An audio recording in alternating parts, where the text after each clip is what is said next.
தானியேலின் புஸ்தகம் 9ஆம் அதிகாரம். தானியேல் 9ஆம் அதிகாரம் 2-3 வசனங்களை நான் வாசிக்கிறேன். தானியேல் 9ஆம் அதிகாரம் 2-3 வசனங்கள். தானியேலாகிய நான் எருசலேமின் பாழ்கடிப்புகள் நிறைவேறி தீர 70 வருஷம் செல்லும் என்று கர்த்தர் எரேமியா தீர்க்கதரிசியோடே சொல்லியிருந்த வருஷங்களின் தொகையை புஸ்தகங்களால் அறிந்து கொண்டேன்.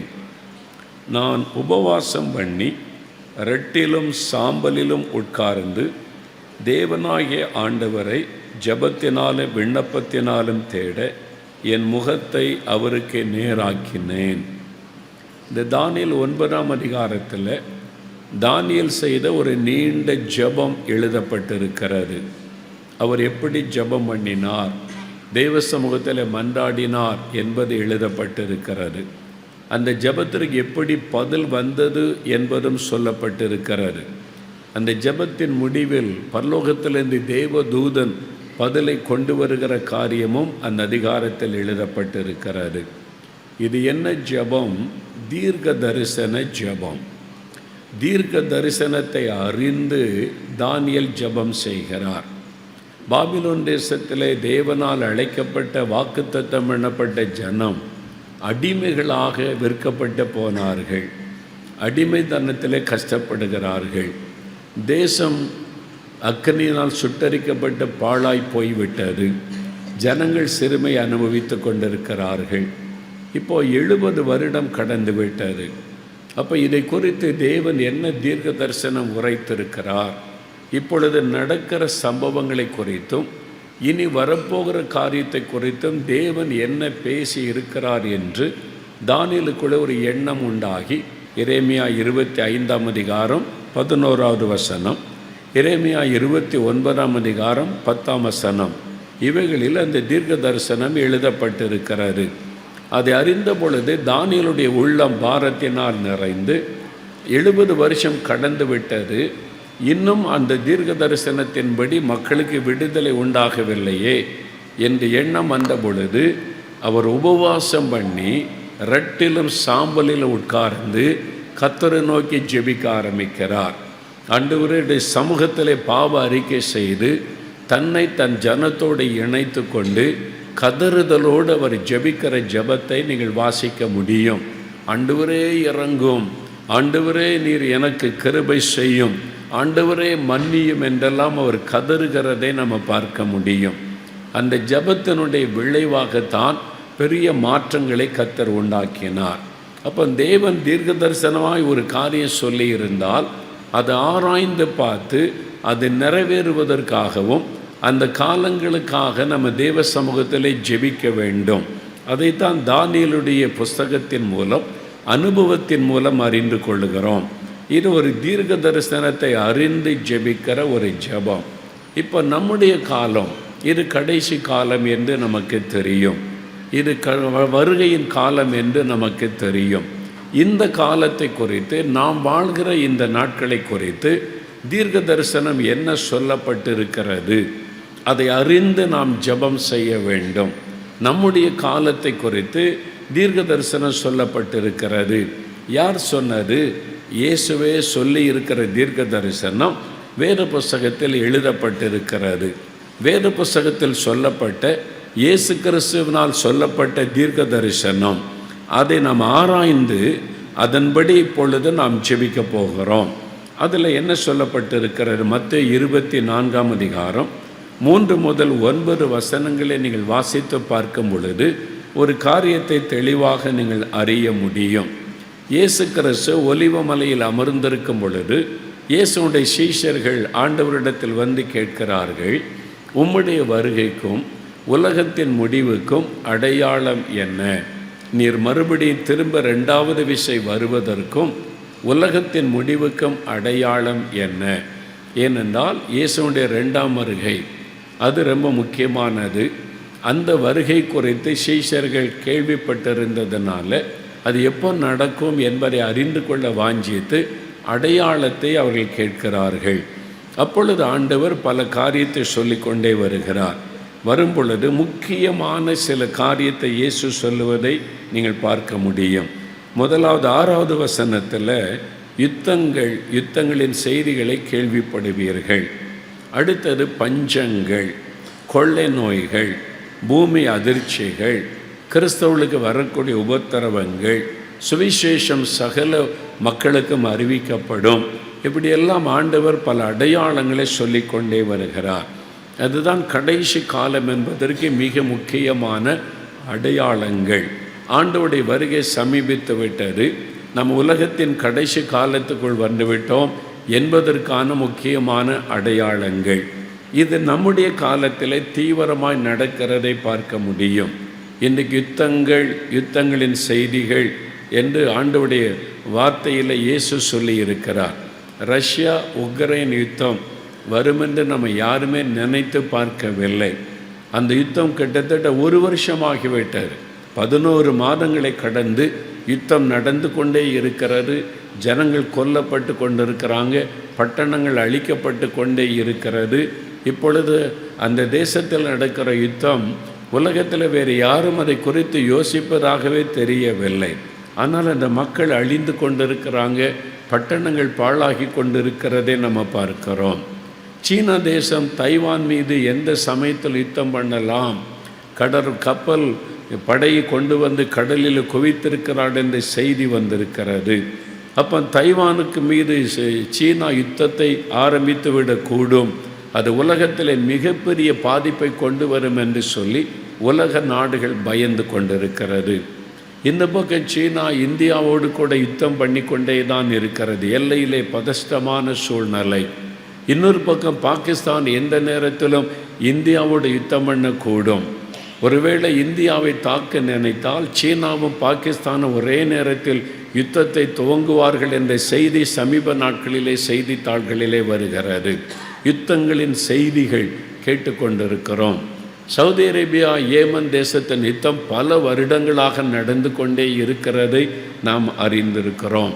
இப்படி பல இடங்களில் யுத்தங்களின் செய்திகளை நம்ம கேள்விப்படுகிறோம். பஞ்சங்கள், நீ யோசித்து பாருங்கள். இலங்கை தேசம் ஒரு சின்ன தேசம்.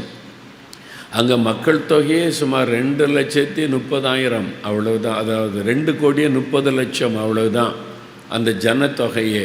ஆனால் ரொம்ப அழகான தேசம், செழிப்பான ஒரு தேசம். அந்த தேசத்தில் பஞ்சம் என்றால் நம்ப முடியவில்லை. தண்ணீர் வளம் நிறைந்த ஒரு தேசம், நிலங்களின் வளங்கள் நிறைந்த ஒரு தேசம். அங்கே போனால் எப்பவும் அந்த வளத்தை நீங்கள் பார்க்க முடியும். அந்த தேசத்தில் இன்றைக்கு பஞ்சம். இயேசு சொன்ன வார்த்தை நம் கண் முன்னால் தீவிரமாய் நிறைவேறுகிறதை நம்ம பார்க்க முடிகிறது.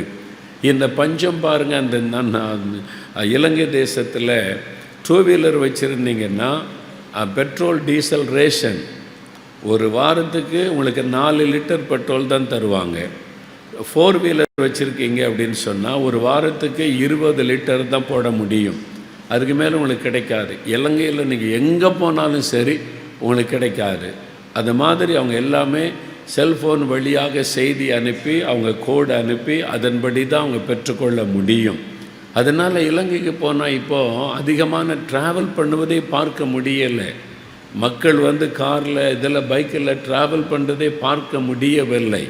தேசம் முடக்கப்பட்ட நிலைமையில் இருக்கிறாரு. பஞ்சத்தினுடைய பாதிப்பு மக்களை வெகுவாக பாதித்திருக்கிறது. மிக சிரமத்தை மக்கள் அனுபவிக்கிறதை பார்க்கிறோம்.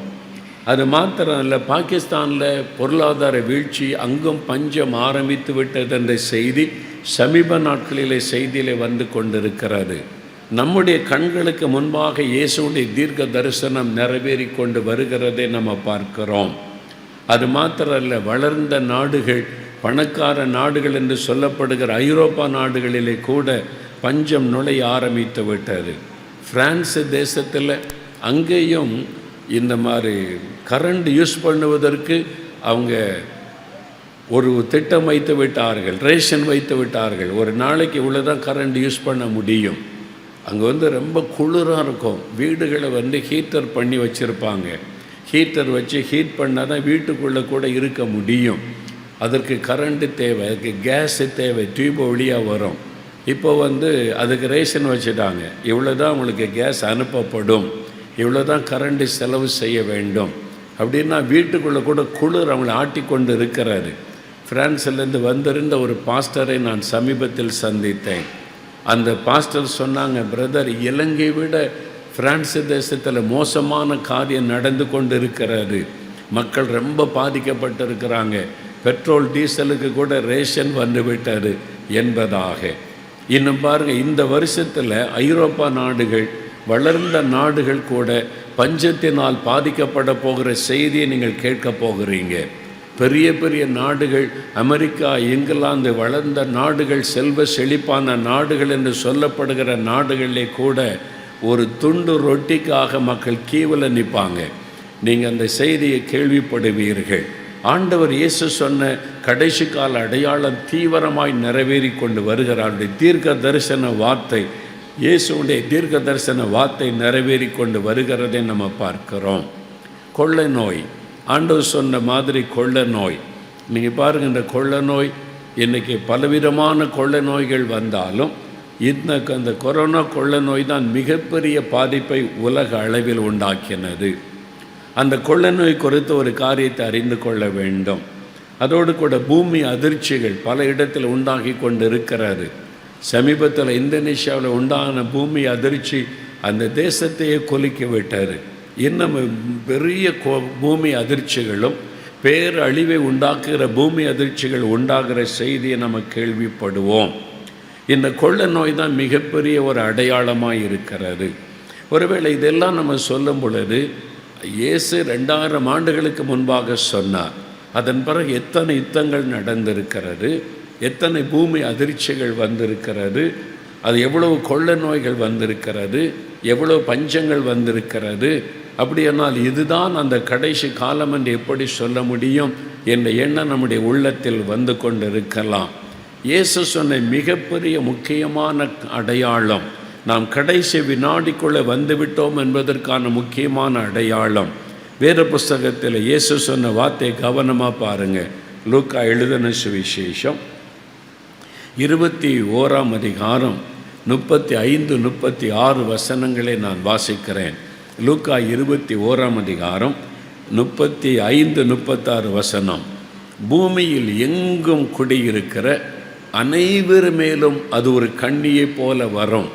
அதாவது கடைசி கால ஆபத்துகள், கடைசி காலத்தில் உண்டாக போகிற அழிவுகள், இது கடைசி காலத்தில் உண்டாக போகிற தீமைகள், அதை குறித்து இயேசு பேசிக்கொண்டே வருகிறார். இந்த இடத்திலும் பல இடங்களிலே பூமி அதிர்ச்சிகள், பஞ்சங்கள், கொள்ளை நோய்கள் உண்டாகும், கடல் கொந்தளிக்கும், அலைகள் சீறி எழும்பும். இதெல்லாம் ஆண்டவர் பேசிக்கொண்டே வந்து சொல்லுகிறார், பூமியில் எங்கும் குடியிருக்கிற அனைவர் மேலும் அது ஒரு கண்ணியை போல வரும் என்பதாக சொன்னார். இனி வரக்கூடிய தீமைகள் எல்லாமே உலக அளவில் பாதிப்பை உண்டாக்கும். நீங்கள் பாருங்கள், முதலாவது இந்த கொள்ளை நோய், கொரோனா கொள்ளை நோய் குறித்து யோசித்து பாருங்கள். 1918 வருஷம் ஸ்பெயினில் ஒரு கொள்ளை நோய் வந்தது என்று சொல்லப்படுகிறது. ஸ்பானிஷ் ஃப்ளூ என்கிற கொள்ளை நோய். அந்த தேசத்தில் லட்சக்கணக்கான பேர் மரித்தார்கள். ஐரோப்பாவில் இருக்கிற சில நாடுகளை மாத்திரம்தான் அது பாதித்தது. இந்தியாவுக்குள் அந்த நோய் வரவே இல்லை. 1976ஆம் வருஷம் ஆப்பிரிக்காவில் இபோலா என்கிற கொள்ளை நோய் வந்தது. அது நைஜீரியாவின் ஒரு பகுதி, ஆப்பிரிக்காவில் சில நாடுகளை மாத்திரம் தாக்கிட்டு ஆப்பிரிக்கா முழுவதுமே அந்த நோய் பரவவில்லை. மற்ற கண்டங்களுக்குள்ளே அந்த நோய் பரவி செல்லவில்லை. அந்த நாட்டுக்குள்ளே அது முடக்கப்பட்டிருந்தது. 2003ஆம் வருஷம் சார்ஸ் என்கிற கொள்ளை நோய், அது சிங்கப்பூர், மலேசியா, இந்தோனேஷியா பகுதிகளிலே பாதிப்பை உண்டாக்கி நிறைய மரணங்களை அந்த தேசத்திலே மக்கள் சந்தித்தார்கள். ஆனால் இந்தியாவுக்குள் அந்த நோய் வரவில்லை, பாதிப்பை உண்டாக்கவில்லை. இப்படி கொள்ளை நோய்கள் வந்தது உண்மை. அதெல்லாம் ஒவ்வொரு தேசத்தில் குறிப்பிட்ட எல்லைக்குள்ளே முடிந்து விட்டது. ஆனால் 2019 வந்த கோவிட்-19 என்று சொல்லக்கூடிய இந்த கொள்ளை நோய் தான் உலகம் முழுவதிலும் அத்தனை நாடுகளை பாதித்த ஒரு கொள்ளை நோய். 205 நாடுகளுக்கு மேலாக இந்த நோயினால் மக்கள் பாதிக்கப்பட்டு உலகத்தையே ஸ்தம்பிக்க பண்ணின ஒரு கொள்ளை நோய். நல்ல கவனிங்க, இயேசு சொன்ன வார்த்தையை. உலகம் முழுவதிலும் இந்த கொள்ளை நோய் தீங்கு பரவி உலகத்தை முடக்கி போட்டு விடும் என்று ஆண்டவர் இயேசு சொன்னார். அந்த லூக்கா 21:35 சொல்லப்பட்டபடி பூமியில் எங்கும் குடியிருக்கிற அனைவர் மேலும் வரும். இந்த கொள்ளை நோய் தான் பூமியில் குடியிருக்கிற அனைத்து தேசங்களுக்குள்ளும் பரவினது. 2019 டிசம்பரில் தான் அப்படி ஒரு கொள்ளை நோய் வந்திருக்கிறது என்று சொல்லப்பட்டார். அது மார்ச் மாதத்தில் இந்தியாவில் லாக்டவுன் ஆரம்பித்து விட்டார், முடக்கம் ஆரம்பித்து விட்டார். 6 மாதத்துக்குள்ள உலகம் முழுவதும் அந்த கொள்ளை நோய் பரவி விட்டார். நீ யோசித்து பாருங்கள், உலகம் தோற்றம் முதல் இந்த காலம் வரைக்கும் இப்படி உலகம் முழுவதையும் பாதித்த ஒரு கொள்ளை நோய் வந்ததே கிடையாது. முழு உலகத்திலே விமானங்கள் பறக்கவில்லை, ட்ரெயின்கள் ஓடவில்லை, பஸ்ஸுகள் ஓடவில்லை, கடைகள் திறக்கப்படவில்லை, கல்லூரிகள் பள்ளிக்கூடங்கள் திறக்கப்படவில்லை, மக்கள் வெளியே வரக்கூடாது என்று வீட்டுக்குள்ளே முடக்கப்பட்டார்கள். ஒவ்வொரு வீதிகளிலும் பிணங்கள், ஒவ்வொரு கிராமம் பட்டணம் எல்லா எல்லைகளிலும் மரண ஓலங்கள். நீங்கள் யோசித்து பாருங்கள், இந்த மாதிரி பெரிய வளர்ந்த நாடுகள், இங்கிலாந்தின் பிரதமர் சொன்னார், எங்களுக்கு என்ன பண்ணுறதுன்னே தெரியவில்லை. அந்த கொள்ளை நோய் அப்படி ஸ்தம்பிக்க பண்ணிவிட்டது, உலகத்தையே கலங்க பண்ணின ஒரு கொள்ளை நோய். இயேசு கிறிஸ்து சொன்ன மிக முக்கியமான அடையாளம், உலகம் எங்கிலும் அது வரும் என்பதாக. இனி வரப்போகிற பஞ்சம் ஆரம்பித்து விட்டது. இந்த வருஷம் பாருங்கள், உலகத்தின் பல நாடுகள் பஞ்சத்தினால் திகைக்க போகிறது. உலகம் தெளிவின் அளவில் இந்த பஞ்சம் உண்டாகி பாதிப்புகளை உண்டாக்க போவதை நீங்கள் அறிந்து கொள்ள போகிறீங்க. இந்தியாவிலே கூட இந்த பாதிப்பை நம்ம பார்க்க நேரிடும். அதனால தான் ஜாக்கிரதையாக நம்ம ஜெபிக்க வேண்டும். கொள்ளை நோய், பூமி அதிர்ச்சிகள் பல இடத்திலே மிகப்பெரிய சேதத்தை உண்டாக்கும். அது மாத்திரம் அல்ல, இயேசு சொன்ன இன்னொரு முக்கியமான அடையாளம் என்ன தெரியுமா? நாம் 9வது வசனம், அப்பொழுது உங்களை உபத்திரவங்களுக்கு ஒப்பு கொடுத்து உங்களை கொலை செய்வார்கள், என் நாமத்தின் நிமித்தம் நீங்கள் சகல ஜனங்களாலும் பகைக்கப்படுவீர்கள். மதமாற்ற தடைச்சட்டம் ஏன் கொண்டு வரப்படுகிறது? இயேசுடைய தீர்க்க தரிசனம். இது புதிதான ஒன்று அல்ல. இயேசு ஏற்கனவே 2000 வருஷத்துக்கு முன்னால் தீர்க்க தரிசனமாய் உரைத்து விட்டார். இந்த மாதிரி ஒரு சட்டத்தை கொண்டு வந்து சபையை முடக்குவது, ஊழியங்களை பயமுறுத்துவது, என் நாமத்தின் மொத்த சகல ஜனங்களால் நீங்கள் பகைக்கப்படுவீர்கள், உபத்திரவத்திற்கு ஒப்பு கொடுக்கப்படுவீர்கள். இதெல்லாம் வேதத்தில் சொல்லப்பட்டது. இன்றைக்கு அடிக்கிறார்கள், ஆலயத்தை உடைக்கிறார்கள், ஊழியர்களை அவர்கள் தாக்குகிறார்கள், போலீஸ் ஸ்டேஷனிலே கைதிகளாய் கொண்டு நிறுத்துகிறார்கள், ஜெயிலில் அடைக்கிறார்கள் என்றால் அது இயேசு சொன்ன தீர்க்க தரிசனம். அதுதான் நிறைவேறுகிறது. கடைசி காலத்தில் உலகம் தழுவின உபத்திரவம் உண்டாகும்.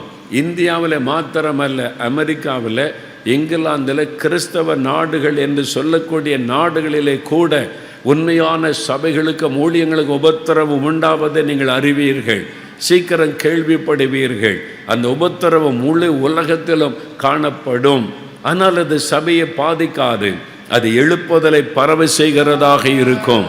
எழுப்புதல் தீவிரமாய் பரவுவதற்கு தான் அந்த உபத்திரவம்.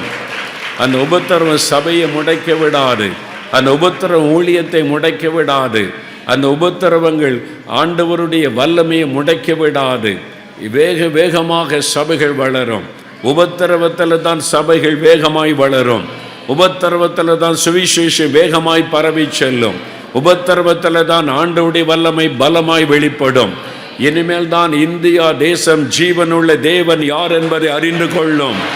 இனிமேல் தான் ஆளுகிறவர்களும் அதிகாரத்தில் இருக்கிறவர்களும் வல்லமை உள்ள ஒரு தேவன் இருக்கிறார், நீதி உள்ள ஒரு தேவன் இருக்கிறார், சர்வலோகத்தின் ஆண்டவர் ஒருவர் இருக்கிறார் என்பதை அறிந்து கொள்ளும். இயேசு சொன்ன வார்த்தை தான் நிறைவேறுகிறது. இது உலக அளவில் இந்த உபத்திரவம் உண்டாகும். இதை நாம் எதிர்பார்க்க வேண்டியது இயேசுடைய தீர்க்க தரிசனம். அடுத்த உலகம் முழுவதும் சுவிசேஷம் அறிவிக்கப்படும். இயேசு சொன்னார், இந்த ராஜ்யத்தின் சுவிசேஷம் பூலோகம் எங்கும் உள்ள சகல ஜாதிகளுக்கும் சாட்சியாக பிரசங்கிக்கப்படும். அப்பொழுது முடிவு வரும். அதனால் இது அறிவித்தே ஆக வேண்டும். ஒருவரும் அதை தடுக்க முடியாது. எந்த சட்டம் போட்டும் சுவிசேஷம் அறிவிப்பதை தடுக்கவே முடியாது. என்றால் இயேசுவனுடைய தீர்க்க தரிசனம் நிறைவேறியே தீரும். இதுவரைக்கும் அவர் சொன்ன தீர்க்க தரிசனம் நிறைவேறி இருக்கிறாரு. இது இயேசு தீர்க்க தரிசனமாய் சொன்ன வார்த்தை. அதனால் இந்த சுவிசேஷம் எல்லா மக்களுக்கு அறிவித்தே தீரும். அதை ஒருத்தர் சட்டம் போட்டும் தடுக்க முடியாது, அடித்து நொறுக்கியும் தடுக்க முடியாது. சட்டம் போடுகிறவர்கள் கலங்கி போவார்கள், எதிர்த்து நிற்கிறவர்கள் ஒடுங்கி போவார்கள், என் விரோதமாக எழும்புகிறவர்கள் காணாமல் போய்விடுவார்கள். இயேசு என்கிற சுவிசேஷம் நிற்கும். இயேசுனுடைய வார்த்தை சத்தியம். அதை ஒரு மனிதனை மாற்ற முடியாது. இதுதான் இயேசு சொன்ன தீர்க்க தரிசனம். இயேசு சொன்ன அந்த தீர்க்க தரிசனம் இப்பொழுது தீவிரமாய் நிறைவேறுகிறதை நம்ம பார்க்கிறோம். நல்லா அறிந்து கொள்ளுங்கள். இந்த தீர்க்க தரிசனத்தில் கவனம் செலுத்துங்கள். நம்ம சின்ன வயசுலேருந்தே கேட்குறோம், பஞ்சம், கொள்ள நோய், பூமி அதிர்ச்சி, இதெல்லாம் சொல்லியிருக்குதுங்க. அந்த காலத்திலேருந்து நடக்குதில்லை நீ. ஆனால் வசனத்தை நல்லா கவனித்தால் இதுதான் இந்த கடைசி காலம். நம்ம வாழ்கிற இந்த காலத்தில் தான் இயேசு சொன்ன அந்த வார்த்தை துல்லியமாய் நிறைவேறி கொண்டு வருகிறதை பார்க்க முடியும். அதனால தான் தானியேல் எப்படி தீர்க்க தரிசனத்தை ஆராய்ந்து பார்த்தாரோ, நாம் இயேசு சொன்ன தீர்க்க தரிசனத்தை கவனமாய் ஆராய்ந்து பார்க்க வேண்டும். ஆண்டவருடைய தீர்க்க தரிசனம் என்ன சொல்லுகிறது, இப்பொழுது என்ன நடந்து கொண்டிருக்கிறது, இந்த பைபிளில் சொல்லப்பட்டது தான் இன்றைக்கு நடந்து கொண்டிருக்கிறது. நீங்கள் வெளிப்படுத்தின விசேஷத்தை கவனித்து வாசித்தால் இன்றைக்கு வெளிப்படுத்தின விசேஷத்தின் நிகழ்வுகள் இப்பொழுது பூமியில் நடக்க ஆரம்பித்து விட்டது. நாம் கடைசி வினாடிக்குள்ளே வந்து விட்டோம் என்பதை நாம் அறிந்து கொள்ள வேண்டும். சரி, இந்த காலத்தில் இந்த கடைசி கால ஆபத்துகள், பஞ்சங்கள், கொள்ளை நோய்கள், யுத்தங்கள், பூமி அதிர்ச்சிகள், பலவிதமான தீமைகள் பெருகி கொண்டிருக்கிற இந்த காலத்தில் இந்த ஆபத்துகளை எப்படி தப்புவது, இந்த பஞ்ச காலத்தில் நாம் என்ன செய்வது, அது நம்மையும் பாதித்து விடுமே. இனிமேல் இந்த கொள்ள நோய், இந்த பஞ்சங்கள், யுத்தங்கள், பூமி அதிர்ச்சிகள் வந்தால் எப்படி நாம் தப்ப முடியும்? நம்ம ஒரு வழி இருக்கிறது. கடைசி கால இந்த ஆபத்துகள் வந்தே தீரும், அதை யாரும் தடுக்க முடியாது. ஆனால் அந்த ஆபத்துக்கு விலக்கி நாம் பாதுகாக்கப்படுவதற்கு என்ன செய்ய வேண்டும் என்ற ஒரு வழியை இயேசு சொல்லி இருக்கிறார். அதில் தான் கவனம் செலுத்த வேண்டும். இயேசு என்ன வழி சொல்லி இருக்கிறார்? இந்த ஆபத்துகளுக்கு நம்ம தப்பணும், இந்த ஆபத்துகள் நம்மை சேதப்படுத்தாதபடி பாதுகாக்கப்பட வேண்டும் என்றால் என்ன செய்ய வேண்டும்? பஞ்சம் வந்தாலும் எலியாவின் தேவன் எப்படி சாரிபாத் விதவையை போஷித்தாரோ அதே மாதிரி தேவ பிள்ளைகளுக்கு பஞ்சம் இல்லை. நம்மை சுற்றிலும் பஞ்சத்தின் பாதிப்புகள் இருக்கும். ஆனால் எலியா தீர்க்கதரிசி இருக்கிற அந்த வீட்டுக்குள்ள கலசத்தில் மா குறைந்து போகாது, அந்த பானையிலே மா குறைந்து போகாது, கலசத்தில் எண்ணெய் குறைந்து போகாது. எத்தனை வருடம் பஞ்சம் நீடித்தால் அந்த வீட்டுக்குள்ளே மாத்திரம் பஞ்சம் இல்லை. பஞ்ச காலத்தில் நம்முடைய போஷிக்க தேவனுக்கு தெரியும். பஞ்ச காலத்தில் போஷிக்கிற ஒரு தேவனை நம்ம விசுவாசிக்கிறோம். தேசமெல்லாம் பஞ்சம், விதைக்க முடியாது, அறுக்க முடியாது. ஆனால் ஈசாக்கு ஜெபம் பண்ணிவிட்டு விதைத்தால் 100 மடங்கு பலன் உண்டாகும். அப்பொழுதுதான் வித்தியாசத்தை இந்த உலகம் பார்க்கும். தேவனுடைய பிள்ளைகளுக்கும் தேவனுடைய பிள்ளைகள் அல்லாதவர்களுக்குள்ள வித்தியாசத்தை இந்த உலகம் அறிந்து கொள்ளும். இந்த பஞ்ச காலத்தில் உங்களுடைய நிலம் மாத்திரம் எப்படி விளைகிறது, இதை விளைய செய்கிற ஒரு தேவன் எங்களுடைய தேவன் என்று சொல்ல முடியும். பஞ்ச காலத்தில் பாதுகாக்கிற ஒரு தேவன் அவர்.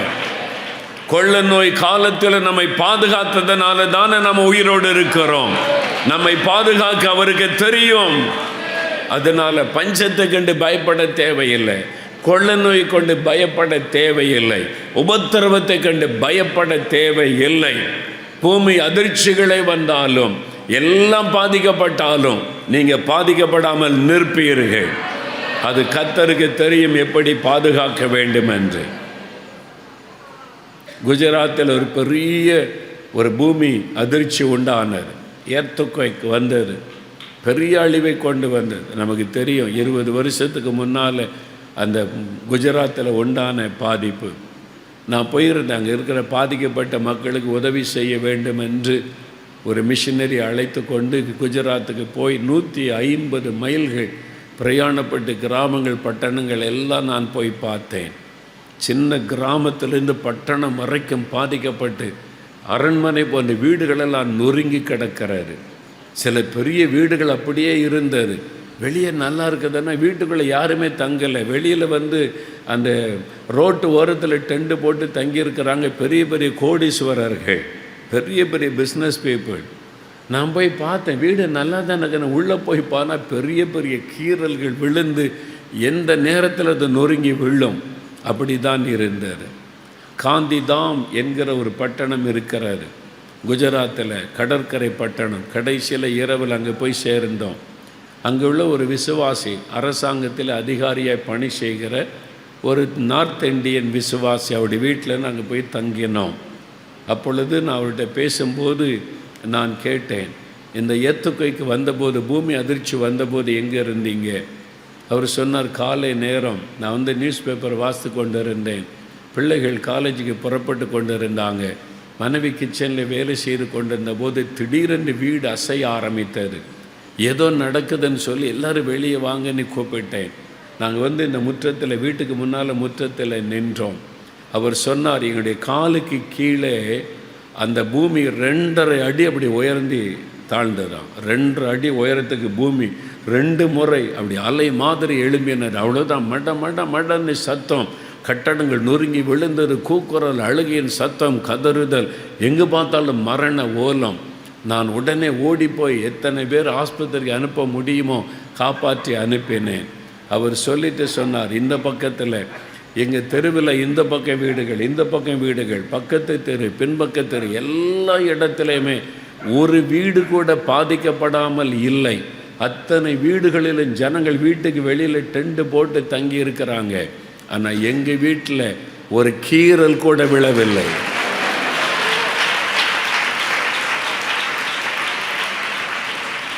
அதுக்கு அந்த வீட்டில் தான் நாங்கள் தங்கணும். நான் அதுக்காகவே அந்த வீட்டில் அத்தனை ரூமும் போய் பார்த்தேன். நான் அத்தனை ரூமும் போய் பார்த்தேன், ஒரு சின்ன கீறல் கூட இல்லை. பூமி அதிர்ச்சி வந்தது, பூமி 2 அடி ஏறி இறங்கிச்சு, எல்லா இடத்துல மரண ஓலை, வீடுகள் நொறுங்கி போனது. இந்த வீடு மாத்திரம் பத்திரமா அப்படியே நிற்கிறது. அதுதான் தேவன் கொடுக்கிற பாதுகாப்பு. இதைத்தான் ஆண்டவர் சொல்லுகிறார். பாருங்க, பூமியில் எங்கும் குடியிருக்கிற அநேகர் மேல் அந்த ஆபத்துகள், கண்ணிகள், கடைசி கால ஆபத்து வரும்.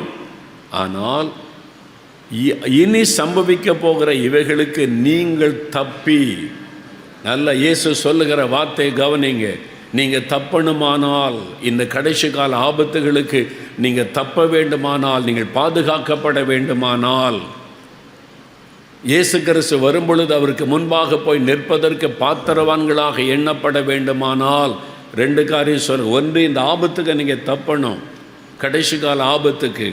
2வது, இயேசு கிறிஸ்து வரும்போது அவருக்கு முன்னால் போய் நிற்கணும்.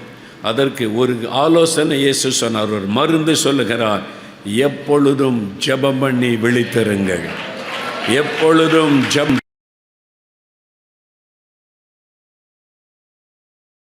36வது வசனம், என் பிள்ளைகளே, இனி வரப்போகிற இந்த ஆபத்துக்கு நீங்கள் தப்ப வேண்டுமானால் எப்பொழுதும் ஜெபம் பண்ணி விழித்திருங்கள். இயேசு வரும்போது அவரை மகிழ்ச்சியோடு சந்திக்க வேண்டுமானால் எப்பொழுதும் ஜெபம் பண்ணி விழித்திருங்கள். எல்லாரும் சொல்லுங்க, எப்பொழுதும் ஜெபம் பண்ணி விழித்திருங்கள். இது ஆழமா, இதுதான் ஒரே மருந்து, இதுதான் மருந்து. எப்பொழுதும் ஜெபம் பண்ணி விழித்திருங்கள்.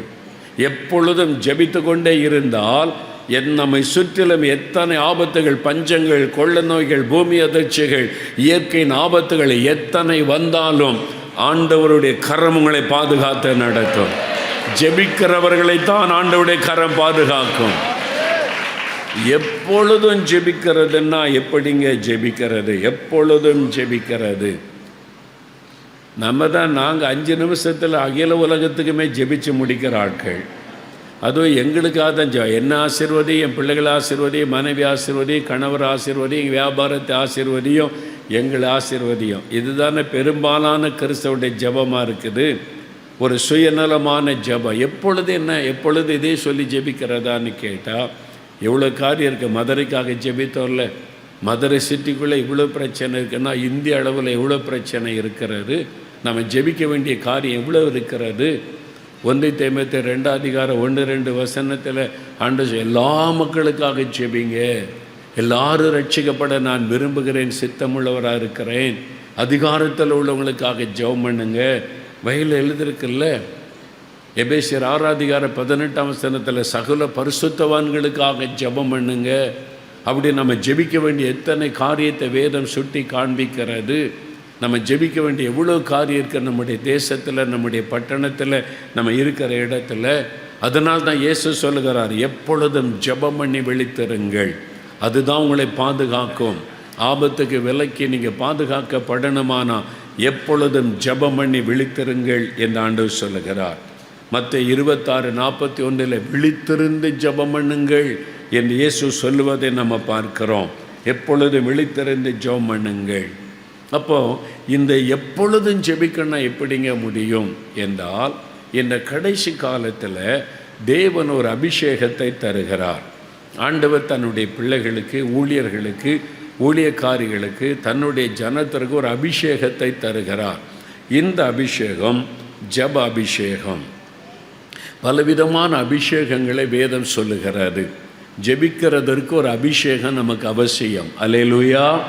ஒரு ஜெப அபிஷேகத்தை நம்ம பெற்றுக்கொள்ள வேண்டும். உங்கள் மேலே நான் மன்றாட்டின் ஆவியை, விண்ணப்பத்தின் ஆவியை இஸ்ரவேல் ஜனங்கள் தாவீதின் சந்ததியின் மீது, வம்சத்தின் மீது ஊற்றுவேன் என்று ஆண்டவர் சொல்லுகிறார். அப்போ ஜெபம் பண்ணுவதற்கு ஒரு அபிஷேகம் நமக்கு அவசியம். மன்றாடுவதற்கு ஒரு அபிஷேகம் நமக்கு அவசியம். இந்த கடைசி காலத்தில், இந்த ஆபத்துகள் பெருகி இருக்கிற காலத்தில் ஆண்டவருடைய சித்தத்தின்படி ஜெபிப்பதற்கு ஒரு ஜெப அபிஷேகம் நமக்கு அவசியம். அந்த அபிஷேகத்தை பெற்றுக்கொள்ள வேண்டும். ஆண்டவர் இந்த புது வருஷத்துக்காக ஒரு வாக்கு கொடுத்தார். இந்த வருஷம் அபிஷேகத்தின் ஆண்டு, எங்கும் என் ஆவியை ஊற்றப் போகிறேன் என்று ஆண்டவர் சொல்லியிருக்கிறார். அதுதான் எழுப்புதல். ஆவியானவர் ஊற்றப்படுவது தான் எழுப்புதல். இப்போ எழுப்புதலுக்காக ஜெபிக்கிற எழுப்புதல் மூலிரவை ஜெபந்தான் மதுரையில் நடக்கிறது. எழுப்புதல்னா என்னது?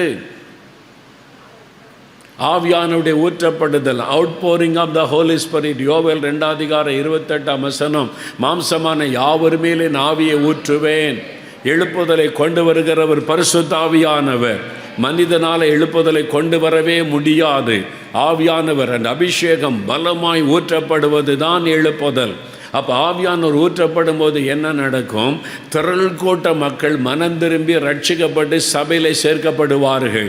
1-2 பேர் அல்ல, 5-10 பேர் அல்ல, 100-200 அல்ல, 1000-2000 அல்ல, லட்சமாய், கிராமமாய், பட்டணமாய், திரள் கூட்டமாய் ஆண்டவர் பக்கமாய் திரும்புவார்கள். அந்த எழுப்புதல் தான் இனி வரப்போகிறது. அந்த எழுப்புதல் தான் இனி நடக்க போகிறது. அந்த எழுப்புதலுக்காகத்தான் கர்த்தர் நம்மை ஜெபிக்க வைத்து கொண்டிருக்கிறார். 35 லட்சம் மக்கள் இருக்கிறாங்க மதுரை மாவட்டத்தில். 20 லட்சம் பேர் ரட்சிக்கப்பட்டு அபிஷேகம் பெற்று சீசராக மாறினா இந்த மாவட்டம் எப்படி இருக்குன்னு கற்பனை பண்ணுங்க. அதுதான் எழுப்புதல். அதுதான் வரப்போகிறது. நம்முடைய கண்களால் அதை பார்க்க போகிறோம். எங்கும் ஜனங்கள் இயேசு இயேசு இயேசு என்று சொல்லி ஆண்டவரை மகிமைப்படுத்துகிறதை காணப்போகிறோம். இது ஆவியானவர் செய்ய போகிற ஒரு காரியம். ஆவியானவர் பலமாய் ஊற்றப்பட்டு திரள் கூட்ட மக்கள் மனம் திரும்பி ரட்சிக்கப்பட்டு ஆண்டவர் பக்கமாய் திரும்பி சபையிலே சேர்க்கப்படுவார்கள். இதுதான் எழுப்புதல். இதுதான் அப்போஸ்தலர் நடபடிகளிலே முதல் நூற்றாண்டிலே உண்டான எழுப்புதல். முதல் நாளிலே 3000 பேர் ரட்சிக்கப்படுகிறாங்க. அப்போஸ்தலர் 2:41 ரெண்டாவது ஒரு பிரசங்கத்தில் 5000 பேர் ரட்சிக்கப்படுறாங்க. அப்போஸ்தலர் 4:4 அடுத்த நாளில் திரளான புருஷர் ஸ்திரீகளை ரட்சிக்கப்படுறாங்க. அப்போஸ்தலர் 5:13-14 எண்ண முடியல. திரள் கூட்ட மக்கள் ரட்சிக்கப்படுகிறார்கள். அப்போஸ்தலர் 4:31-32 திரளான விசுவாசிகள். அப்பொழுது 24,000 விசுவாசிகள் சபையில் இருந்ததாக வேத அறிஞர்கள் சொல்லுகிறார்கள். அப்போஸ்தலர் 6:7 எருசலேமிலே சீஷருடைய தொகை மிகவும் அதிகமாய் பெருகிற்று. எருசலேமிலே எங்கும் சீஷர்களாய் மாறிவிட்டார்கள். எல்லாரும் இயேசுவின் சீஷர்கள். இயேசுவை பின்பற்றாங்க, இயேசுவை அறிவிக்கிறாங்க. யாரை பார்த்தாலும் இயேசு இயேசுன்னு சொல்கிறாங்க. பாதிக்கும் அதிகமான பேர் எருசலேமில் ரட்சிக்கப்பட்டு சீஷராக மாறிவிட்டார்கள். அதனால தான் மத தலைவர்கள் அப்போஸ்தலரை அழைத்து, உங்கள் போதகத்தினாலே எருசலேமை நிரப்பிவிட்டீர்கள் என்று அவளுக்கு விரோதமாக எழும்பி அடித்து துன்புறுத்தினார்கள். இந்த அப்போஸ்தலர் 5 நம்ம வாசிக்கிறோம். மதுரையில் அது நடக்க போகிறது. இந்த மாவட்டத்தில் அது நடக்க போகிறது. ஒருவரும் தீர்க்க போகிறீர்கள். நாம் அதை பார்க்க போகிறோம். அதற்குத்தான் ஆண்டவர் சொல்லுகிறார், ஒரு ஜெப ஆவி நமக்கு தேவை. எப்பொழுதும் ஜெபம் பண்ணுவதற்கு ஒரு ஜெப அபிஷேகம் நமக்கு தேவை. ஆவியானவர் கொடுக்கிற ஒரு ஜெப அபிஷேகம். நம்முடைய முயற்சியினால் ஜெபிப்பது வேறு, அந்த அபிஷேகத்துக்குள்ளே ஜெபம் பண்ணுவது வேறு. ரெண்டுக்கு வித்தியாசம் இருக்கிறது. நம்ம ஜெபம் பண்ணால் முயற்சி பண்ணி பார்க்குறோம், 1/4 மணி நேரம் 1/2 மணி நேரம் அதை தாண்ட முடியல, கஷ்டப்பட்டு நம்ம ஜெபிக்கிறோம். ஆனால் ஜெப ஆவி நமக்குள்ளே ஊற்றப்பட்டு விட்டால் 3 மணி நேரம் ஜெபிச்சா கூட 5 நிமிஷம் மாதிரி பறந்து போய்விடும். நான் 3 மணி நேரம் ஜெபிச்சிடறேன், என்ன இப்போ தானே ஜெபிச்ச மாதிரி இருந்துச்சு. அதுதான் ஆவியானவர் செய்கிற ஒரு அற்புதமான ஒரு மாற்றம். அப்போ பரிசுத்த ஆவியானவர் நமக்குள்ளே வந்து அந்த ஜெப அபிஷேகம் நமக்குள்ளே ஊற்றப்படும் பொழுது நம்முடைய ஜெப வாழ்க்கை வித்தியாசமாய் மாறிவிடும்.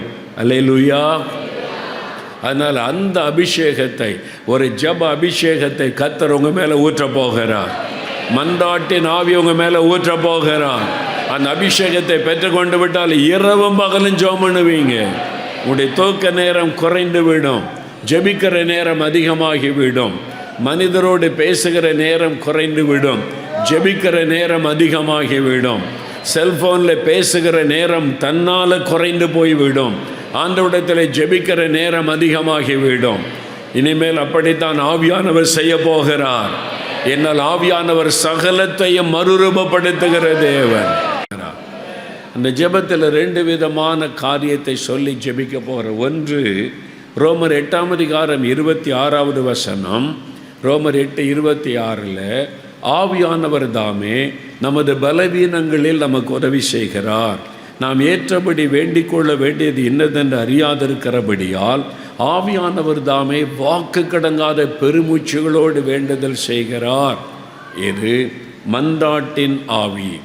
மன்றாடி ஜெபிப்பதற்கான ஒரு அபிஷேகம், மன்றாட்டு அபிஷேகம்.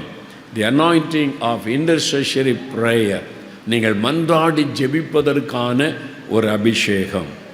நான் தென்கொரியா தேசத்தின் எழுப்புதலை பார்க்க 35 வருஷத்துக்கு முன்னால், அப்போவே சாம் ஜபத்துறை அண்ணன் தான் அழைச்சிட்டு போனாங்க. அவங்களோட அந்த எழுப்புதலை பார்க்க நான் போனேன். எழுப்புதலுக்காக நம்ம ஜெபிக்கிறோமே, நம்ம நாட்டில் எழுப்புதல் வரணும்னு, ஒரு தேசத்தில் எழுப்புதல் வந்தால் எப்படி இருக்கும் பார்க்கலான்னு போனேன்.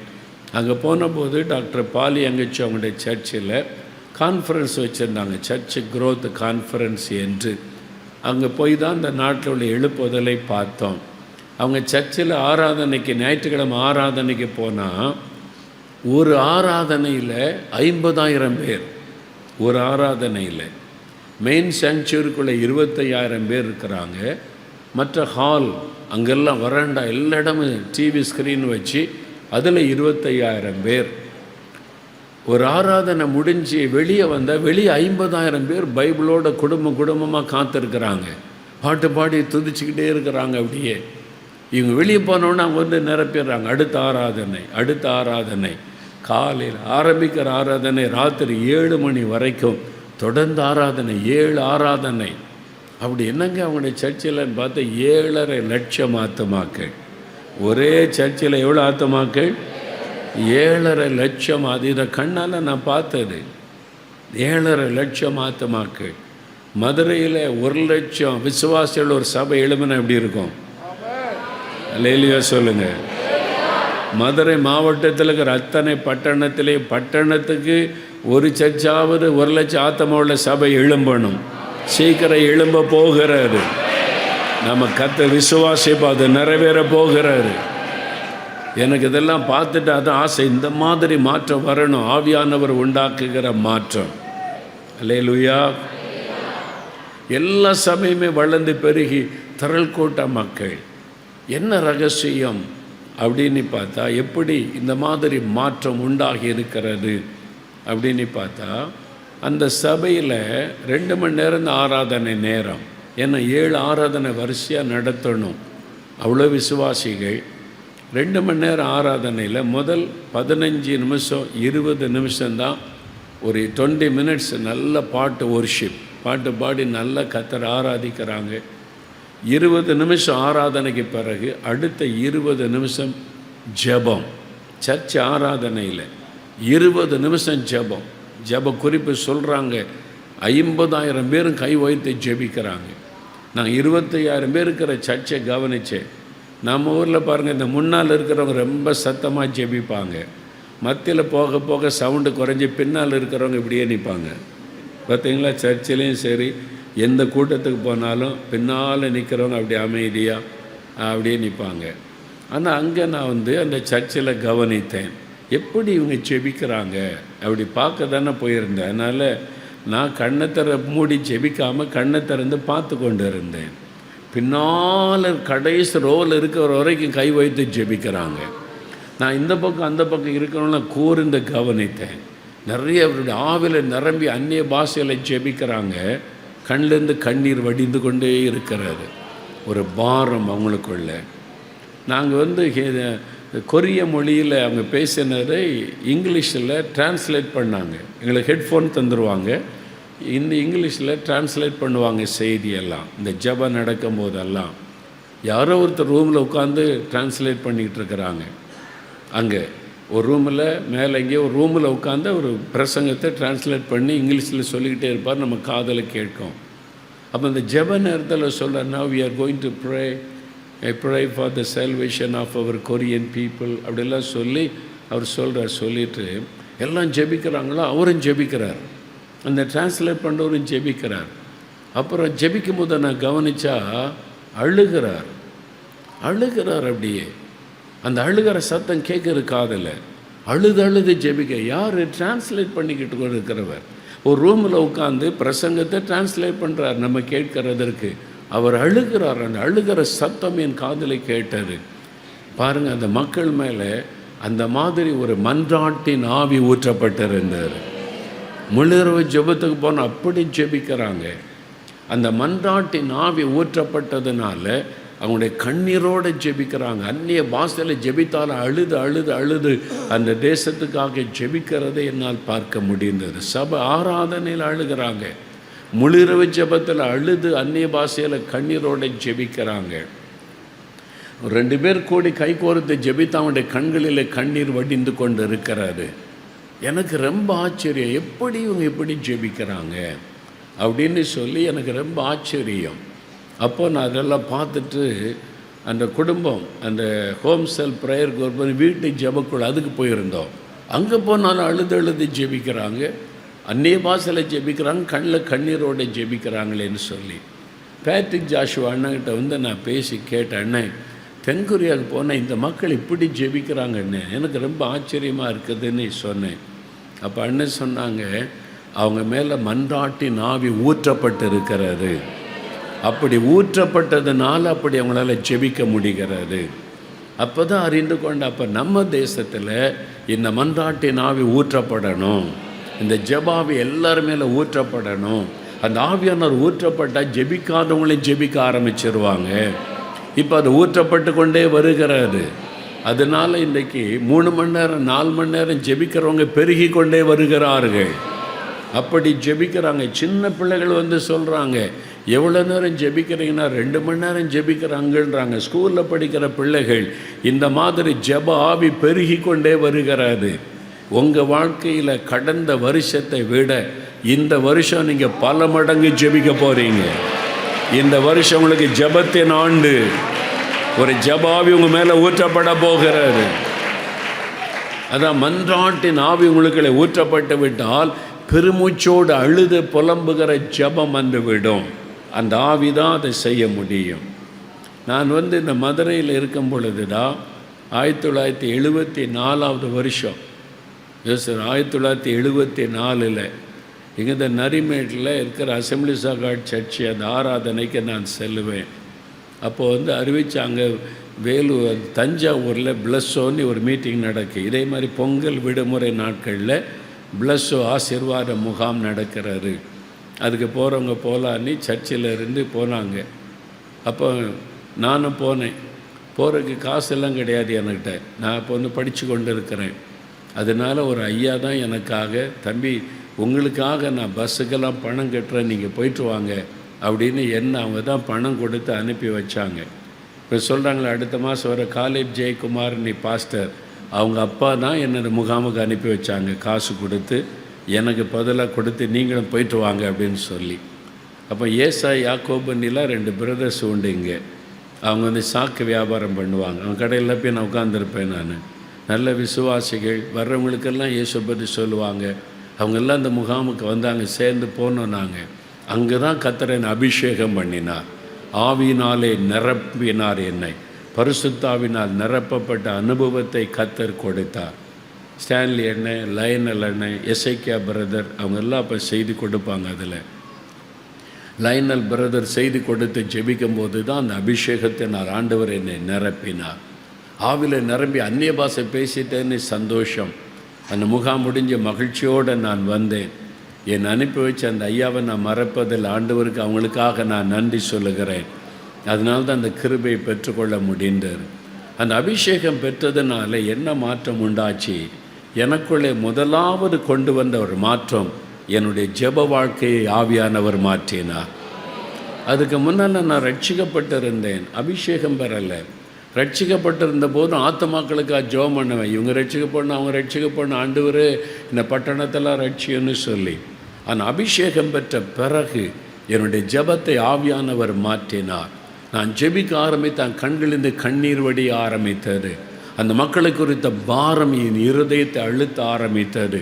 கண்ணீரோடு நான் ஜெபிக்க ஆரம்பித்தேன். எனக்கே ஒரு ஆச்சரியம், என்ன ஆச்சு எனக்குள்ள, இதெல்லாம் எப்படி நடக்கிறது என்று. அது பரிசுத்த ஆவியானவர் அந்த மன்றாட்டின் ஆவியை எனக்குள்ளே ஊற்றினதுனால உண்டான மாற்றம் என்று அப்பொழுது எனக்கு தெரியவில்லை. நான் வந்து சிந்தாமணி இருக்குல்ல, கீழே வாசல் அந்த பக்கம் சிந்தாமணின்னு ஒரு இடம், அங்கே தான் ஒரு ஹாஸ்டலில் தங்கியிருந்தேன். அப்பொழுது ராத்திரி 8 மணிக்கு இரவு சாப்பாட்டுக்கு டைனிங் ஹாலுக்கு, எல்லாம் கீழ் தளத்தில் டைனிங் ஹால். அப்போ எல்லோரும் கீழே டைனிங் அந்த டைமுக்கு சாப்பிட போவாங்க, மணி அடிச்சிடும் சாப்பிட போவாங்க. நான் எழுப்பி சாப்பிட போகலான்னா உள்ளுக்குள்ளே ஆவியானவர் சொல்லுவார், மாடிக்கு போ மாடிக்கு போ அப்படின்னு. ஆவியானவர் என்னை தூண்டுவார், அப்படியே பேசுவார், உணர்த்துவார். எனக்கு அதெல்லாம் ஒரு புதிய ஆச்சரியமான அனுபவமாக இருந்தது. மாடிக்கு போகணுமா, அங்கே என்ன இருக்கிறது ஆண்டவர், எல்லாம் சாப்பிட போகிறாங்க, ராத்திரி சாப்பிட மாடிக்கு போ. அப்போ ஆவியானவரால் ஏவப்பட்டு மாடிக்கு போய் நின்றா என்ன மதுரை பட்டணமே நல்லா தெரியும். ஏன்னா அது 3வது மாடினுடைய அதுக்கு மேலே உள்ள மொட்டை மாடி, 4வது மாடி. அங்கேருந்து பார்த்தா மதுரை பட்டணம் லைட்லாம் போட்டு அழகாக தெரியும். ஆண்டவர் சொன்னார், இந்த பட்டணத்தை பாரு, எத்தனை லட்சம் ஆத்துமாக்கள், இவங்களுக்காக நான் பரிதபிக்கிறேன், ஜெபம் பண்ணி இந்த பட்டணத்துக்காக. அங்கே மாடியில் நின்று கையை உயர்த்தி வானத்தை பார்த்து இந்த பட்டணத்தையும் பார்த்து கண்ணீர் விட்டு அழுது ஜெபித்து கொண்டு இருப்பேன். எவ்வளோ நேரம் ஜெபம் போகும் எனக்கு தெரியாது, என் கண்ணில் கண்ணீர் வடிகிறது தான் தெரியும். இன்றைக்கு நினைத்தாலும் எனக்கு ஆச்சரியம், எப்படி இதெல்லாம் நடந்தது, எப்படி என்னால் அப்படி ஜெபிக்க முடிந்தது. நான் அல்ல, அந்த அபிஷேகம் என்னை ஜெபிக்க வைத்தது. அந்த ஆவியானோடைய அபிஷேகம்தான் எனக்குள்ளே அந்த மன்றாடுகிற இருதயத்தை கொடுத்த ஆவியானவர் ஜெபிக்க வைத்தார். நான் ரோட்டில் நடந்து போவேன், காலேஜுக்கு போகிற வழியில் ஜனங்கள் ரொம்ப பக்தியோடு கிராமத்துலேருந்து கூட்டமாக வருவாங்க. அவங்கள பார்த்தோன்னா ரோட்டில் நின்று அழுதுருக்கிற, ஆண்டவரே என் ஜனத்தை ரட்சிங்க, இவங்களெல்லாம் ரட்சிங்க. ரோட்டில் நின்று கண்ணில் கண்ணீராய் வடியும். நான் ஏன் இப்படி அழுகிறேன்? எனக்கே என்னை பார்த்து ஆச்சரியமாக இருந்தது. மன்றாட்டின் ஆவி ஊற்றப்பட்டதை நான் அநேக ஆண்டுகளுக்கு பிறகுதான் அது மன்றாட்டின் ஆவினே எனக்கு தெரியும்.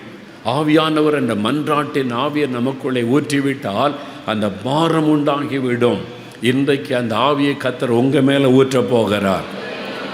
நீங்கள் அழுது புலம்பி ஜெபிக்க போகிறீங்க, பெருமூச்சோட ஜெபம் பண்ணுவாராம். ரோமர் 8:26 சொல்லப்பட்டிருக்கிற ஆவியானவர் வாக்கு கடங்காத பெருமூச்சுகளோடு வேண்டுதல் செய்வார். இந்த பட்டணத்தை நினைக்கும் போது ஆண்டவரே, இத்தனை லட்சம் ஆத்துமாக்கள், இவ்வளவு ஜனங்கள், பக்தியுள்ள ஜனங்கள், பாவத்தில் சாபத்தில் அடிமைப்பட்டு தவிக்கிற மக்கள், அதை நினைக்கும் பொழுது உங்களுடைய இருதயம் கசைக்கு பிழியப்படுவதைப் போல் இருக்கும். உள்ளத்தின் பாரத்தோடு கூட உள்ளத்திலிருந்து கதறுதலாய் புறப்படுகிற ஒரு ஜெபம்தான் மன்றாட்டு ஜெபம். இயேசு கிறிஸ்து வாயில் இந்த வார்த்தை வெளிப்பட முன்னால் இயேசு நகரத்தை பார்த்து கண்ணீர் விட்டு அழுதார். அவருடைய கண்ணிலிருந்து கண்ணீர் வருகிறது, அழுகிறார். அதன் பிறகு சொல்லுகிறார், எருசலேமே எருசலேமே என்ற பட்டணத்தை பார்த்து கதறுகிற காரியத்தை நம்ம பார்க்கிறோமே, வேதத்தில் வாசிக்கிறோமே. அந்த மன்றாட்டின் ஆவியானவர் நமக்குள்ளே வந்துவிட்டால் அந்த பாரம் நமக்குள்ளே உண்டாகிவிடும். மதுரை பட்டணமே மதுரை பட்டணமே என்று ஒரு கதறுதல் உடைய உள்ளத்தில் உண்டாகிவிடும். ஒரு ஆத்மாவை பார்க்கும் பொழுது, ஒரு ஜனத்தை பார்க்கும் பொழுது, டாஸ்மாக் கடையை பார்க்கும் பொழுது, அதற்கு முன்னாலே வரிசையில் நின்று முண்டி அடித்து கொண்டிருக்கிற ஆத்மாக்களை பார்க்கும்போது இருதயத்தில் ஒரு வேதனை உண்டாகும், அந்த பாரம் உண்டாகும். அந்த வேதனையிலிருந்து புறப்படுகிற ஒரு ஜெபம்தான் மன்றாட்டு ஜெபம். இன்றைக்கு இந்த தேசத்தில் நடக்கிற காரியத்தை எட்டி பாருங்கள். ஒரு பக்கம் மதுபான மக்களை சீரழிக்கிறது, இன்னொரு பக்கம் போதை மருந்துகள் சீரழிக்கிறது, இன்னொரு பக்கம் விபச்சார வேசித்தனம் சீரழிக்கிறது, இன்னொரு பக்கம் சூதாட்டங்கள் சீரழித்து கொண்டு இருக்கிறது, சமுதாயத்தை பாழாக்கி கொண்டிருக்கிற இத்தனை காரியத்தை நம்ம பார்க்கிறோமே. இவைகளை பார்க்கும்போது நம்முடைய இருதயத்தில் ஒரு வேதனை உண்டாகும். நெகேமியா 1:4 வாசிக்கும் பொழுது தன்னுடைய பட்டணம் தன்னுடைய ஜனங்களின் செய்தியை அறிந்தபோது நெகேமியா உட்கார்ந்து மன்றாடினார் என்று சொல்லப்படுகிறார். உட்கார்ந்து அழுது சில நாளாய் துக்கித்து பரலோகத்தின் தேவனை நோக்கி மன்றாடி அந்த மன்றாட்டின் இருதயத்தை கர்த்தர் அவருக்கு கொடுத்தார். யாத்திராகமம் 32:13 வாசிக்கும் பொழுது, நான் இந்த ஜனங்களை அழித்து போடுவேன் மோசே, விட்டுவிடு என்று ஆண்டவர் கேட்ட பொழுது மோசே கெஞ்சி பிரார்த்தனை பண்ணினாராம். ஆண்டவரே இறக்க செய்யுங்க, மன்னிச்சிருங்க, கெஞ்சுகிறார். ஆண்டவரிடத்திலே பரிந்து பேசுகிறார். பரிந்து பேசுதலின் ஒரு ஜெபம், கெஞ்சி ஜெபிக்கிற ஒரு ஜெபம். கலாத்தியர் 4:19 பவுல் சொல்லுகிறார், கிறிஸ்துவனுடைய உள்ளத்தில் உருவாகும் அளவு நான் கர்ப்ப வேதனைப்படுகிறேன். ஒரு கர்ப்ப வேதனையின் ஜெபம். ஒரு குழந்தையை பெற்றெடுக்க ஒரு தாய் கர்ப்ப வேதனைப்படுவதை போல ஒரு ஆத்ம வியாகுலம், ஆத்மாவிலே உண்டாகிற ஒரு துக்கம், வேதனை, அது ஒரு கர்ப்ப வேதனை போல நம்முடைய உள்ளத்தில் உண்டாகிற வேதனையிலிருந்து புறப்படுகிற அந்த ஜெபம், அதுதான் மன்றாட்டு ஜெபம். அது திரள்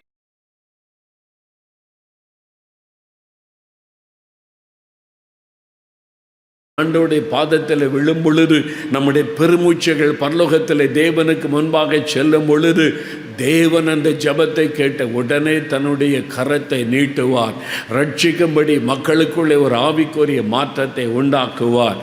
அந்த மாதிரி ஜெபிக்கிற ஜெபம். இந்த மன்றாட்டின் ஆவியை கர்த்தர் உங்களுக்கு கொடுக்க விரும்புகிறார். ஒரு 5 நிமிடம் ஜெபம் பண்ணி விட்டு அடுத்த காரியத்தை தியானிக்கலாம். எல்லாரும் எழுந்துன்னு இருப்போம். எல்லாரும் தெய்வ சமூகத்தில் பயபக்தியோட கண்களை மூடி ஜெபத்தோட, அருகில் இருக்கிறவளை மறந்துருங்க, மேடையில் இருக்கிற ஊழியக்காரனை மறந்துருங்க, உங்களுடைய கண்களை மூடி இயேசுவை பாருங்க. இப்போ இயேசு உங்கள் பக்கத்தில், இயேசு உங்கள் முன்னால் அவர் வந்து நிற்கிறார். என் மகனே, என் மகளே, இந்த பட்டணத்தை நோக்கிப்பார். உன்னுடைய பட்டணம், உன்னுடைய மாவட்டம் நோக்கிப்பார். மதுபானத்தில் அழிந்து கொண்டிருக்கிற ஆத்துமாக்களை பார். போதை வஸ்துகளால் அழிந்து கொண்டிருக்கிற வாலிபர்களை பார். பெண் பிள்ளைகள் கூட போதை வஸ்துக்கு அடிமையாயிட்டாங்க. பெண்கள் கூட குடிக்க ஆரம்பிச்சிட்டாங்க. சமுதாயமே பாழாகி கொண்டிருக்கிறதே. உனக்கு அது தெரியலையா? உனக்கு அது தெரியலையா? ஸ்கூலில் படிக்கிற பிள்ளைகள் கூட மதுபானம் குடிக்க ஆரம்பித்து சமுதாயமே சீரழியுது. ஆத்துமாக்கள் அழிகிறதே உனக்கு தெரியலையா? பணத்துக்காக விபச்சாரம் செய்து செய்து பட்டணத்தை தீட்டுப்படுத்தி கொண்டிருக்கிறாங்களே. இந்த பட்டணம் தீட்டாகி சாபத்துக்குள்ளாகிறது. உனக்கு அது தெரியலையா மகளே? உனக்கு அது தெரியலையா மகனே? நான் பரிதாபப்படுகிறேன், நான் பரிதாபம் கொள்ளுகிறேன், பாரம் கொள்ளுகிறேன். ஐயோ, இந்த பட்டணத்திலே மதுபானம், போதை வஸ்துகள், விபச்சாரம், வேசித்தனம், அநியாயங்கள், அக்கிரமங்கள், கொலைவெறிகள், ஐயோ தற்கொலைகள் பெருகி கொண்டிருக்கிறது. ஆத்துமாக்கள் அழிகிறது. அந்த பாரம் ஆண்டவருடைய உள்ளத்தை நிரப்புகிறது. அவருடைய உள்ளம் பரிதபிக்கிறது. யார் ஜெபம் பண்ணுவாங்க? யார் மன்றாடுவாங்க? யார் திறப்பில் நிற்பாங்க தாங்க அவருடைய உள்ளம் தடும் பாரம் கொள்ளுகிறது. ஆண்டவரே நான் இருக்கிறப்பா, நான் இருக்கிற ஆண்டவரே, நான் ஜெபிக்கிற ஆண்டவரே, ஜெபிக்கிறீங்களா ஜெபிக்கிறீங்களா ஜெபிக்கிறீங்களா? ஆண்டவர் பார்க்கிறார். என் மகனே என் மகளே, யார் ஜெபம் பண்ணுவாங்க, யார் தரப்பில் நிற்பாங்க? இவ்வளவு ஜனம் அழிகிறதே, 35 லட்சம் மக்கள். ஐயோ, 1,20,000 பேருக்காக பரிதபித்த தேவனுடைய உள்ளம் 35 லட்சம் மக்களுக்காக பரிதபிக்கிறது. ஆண்டவரே ஆண்டவரே ஆண்டவரே ஆண்டவரே, என் ஜனம் ஆண்டவரே, என் மக்கள் ஆண்டவரே, பக்தி உள்ள ஜனங்கள் ஆண்டவரே, அறியாமைக்குள் இருக்கிற மக்கள் ஆண்டவரே, ஐயா என் ஜனத்துக்கு இறக்க செய்யுங்க, என் ஜனத்துக்கு இறக்க செய்யுங்க. என் ஜனத்தினுடைய மனக்கண் திறக்கப்படணுமே, ரட்சிக்கப்படணுமே, பாவ சாப பட்டணத்தில் ஒளியணுமே, என் ஜனம் மீட்கப்படணுமே, பாவ உணர்வு உண்டாகணுமே, மனம் திரும்புதல் உண்டாகணுமே. ஜெபிங்க ஜெபிங்க ஜெபிங்க. ஊற்றப்படுகிறது, ஊற்றுங்க ஆண்டவரே, ஊற்றுங்க. எல்லாரும் மேல அந்த அபிஷேகத்தை ஊற்றுங்க, மன்றாட்டின் அபிஷேகத்தை ஊற்றுங்க. முன்னால் இருந்து பின்னால் வரைக்கும், பின்னால் இருக்கிறவங்க மேலே ஊற்றுங்க, ஊற்றுங்க. இந்த மன்றாட்டின் அபிஷேகத்தை ஊற்றுங்க, ஒவ்வொருவருக்குள்ள ஊற்றுங்க ஆண்டவரே. மன்றாட்டின் அபிஷேகம் நிரப்பட்டும் நிரப்பட்டும் நிரப்பட்டும். அழுது புலம்பி மன்றாடுகிற அபிஷேகம் நிரப்பட்டும். ஒவ்வொருவரை நிரப்பை ஆட்கொள்ளுங்க. இப்பொழுது அபிஷேகம் நிரப்புகிறது. பெற்றுக்கொள்றீங்க பெற்றுக்கொள்றீங்க. உங்களுடைய இருதயம் பாரம் கொள்ளுகிறது, பெருமூச்சு உண்டாகிறது, கண்ணீர் வருகிறது, புலம்பலின் ஆவி உங்களை நிரப்பிக் கொண்டு இருக்கிறது. ஹல்லேலூயா ஹல்லேலூயா. தகபந்தலபா ஷரகபந்தலபா படடலகபந்தலபோ ஷரகபந்தலகா படடோடோபா ஷரகபந்தலகா தபந்தலபா ஷரபகா. மன்றாட்டின் ஆவி ஊற்றப்பட்டு கொண்டு இருக்கிறது. நிரப்பப்படுறீங்க நிரப்பப்படுறீங்க. மன்றாட்டின் ஆவியினால் நிரப்பப்பட்டு கொண்டு இருக்கிறீங்க. பரிந்து பேசுகிற ஆவி உங்களை நிரப்பி கொண்டு இருக்கிறது. பெருமூச்சு விட்டு அழும்படிக்கு ஆவியானவர் உங்களை நிரப்பி கொண்டிருக்கிறார். தேவனே, என்னுடைய பட்டணம், என்னுடைய ஜனம், என்னுடைய மாவட்டம் 35 லட்சம் ஆத்மாக்கள், விலையேறப்பட்ட ஆத்மாக்கள் ஆண்டவரே, இறக்க செய்யுங்க, இறக்க செய்யுங்க ஆண்டவரே, இறக்க செய்யுங்க. தேங்க்யூ. அப்படியே 2 கரத்தை வானத்துக்கு நேராய் உயர்த்தி கண்களை மூடி கண்களை மூடி இப்போ மன்றாட்டின் ஆவி உங்களுக்கு ஊற்றப்பட்டிருக்கிறது என்பதை நீங்கள் அறிந்து கொள்ள போறீங்க. அப்படி அமைதியாக சத்தத்தை தாழ்த்தி ஜெபம் பண்ணுங்க. இப்போ உங்களுக்குள்ள ஒரு புலம்பல், கண்ணீர், கதறுதல், இருதயத்தில் ஒரு வேதனை உண்டாகி ஆத்துமாக்களை நினைச்சு ஒரு புலம்பல் உண்டாகும், கண்ணீர் வடியும், கதறுதல் உண்டாகும். சத்தம் வார்த்தை வராது, வெறும் அழுகைதான் வரும். அது மன்றாட்டின் ஆவி, ஆத்துமாக்களுக்காய் பரிந்து பேசுகிற ஆவி உங்களுக்குள் ஊற்றப்பட்டு இருக்கிறது. இப்போ அது வெளிப்பட போகிறது.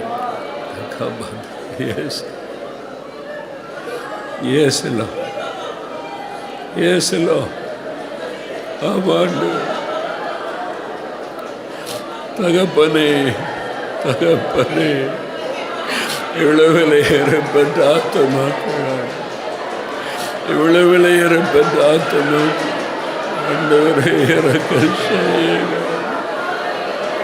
இவ்வளவு விலையேறப்பட்ட ஆத்துமாக்கள் அவன் பெருகிறது ஆண்டவரே, மன்னியும் இறக்க விக்கிரகத்துக்கெல்லாம் முடிவை உண்டாக்குங்க.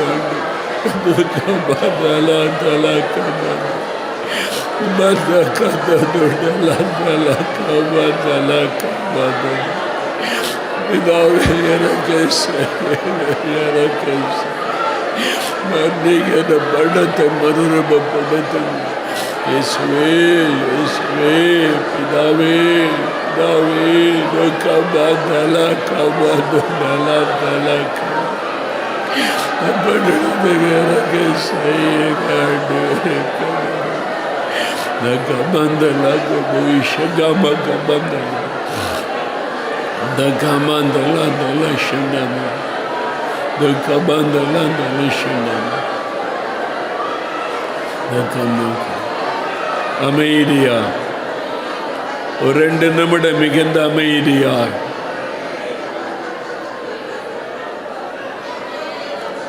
ஒரு 2 நிமிடம் மிகுந்த அமைதியாய்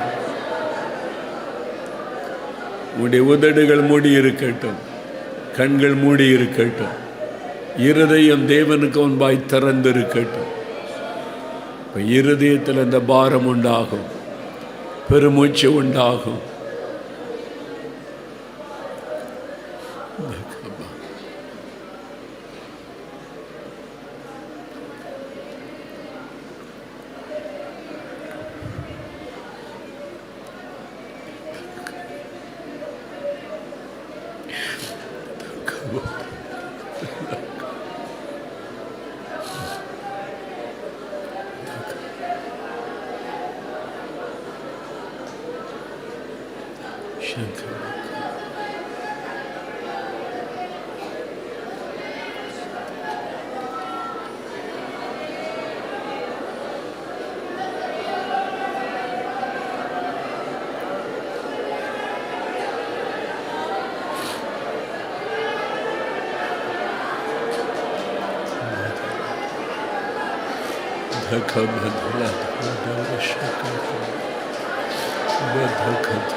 உள்ளத்தில் ஊற்று, நாவிய ஊற்று.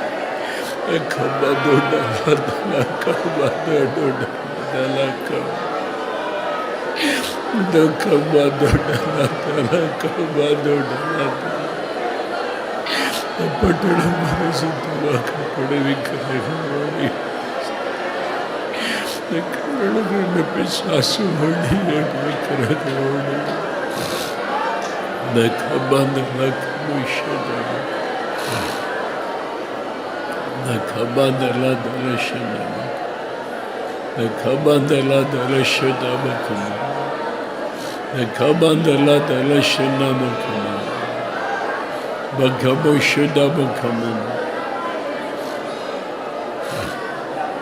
மனப்புத்தரனே, உன் இடுப்பு நொறுங்கும்படி பெருமூச்சு விட்டு அழு.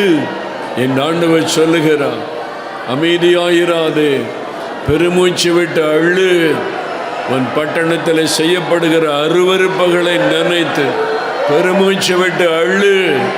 உன் அழுகையின் சத்தம் பரலோகத்திற்கு போகட்டும், கதறுதலின் சத்தம் பரலோகத்திற்கு போகட்டும்.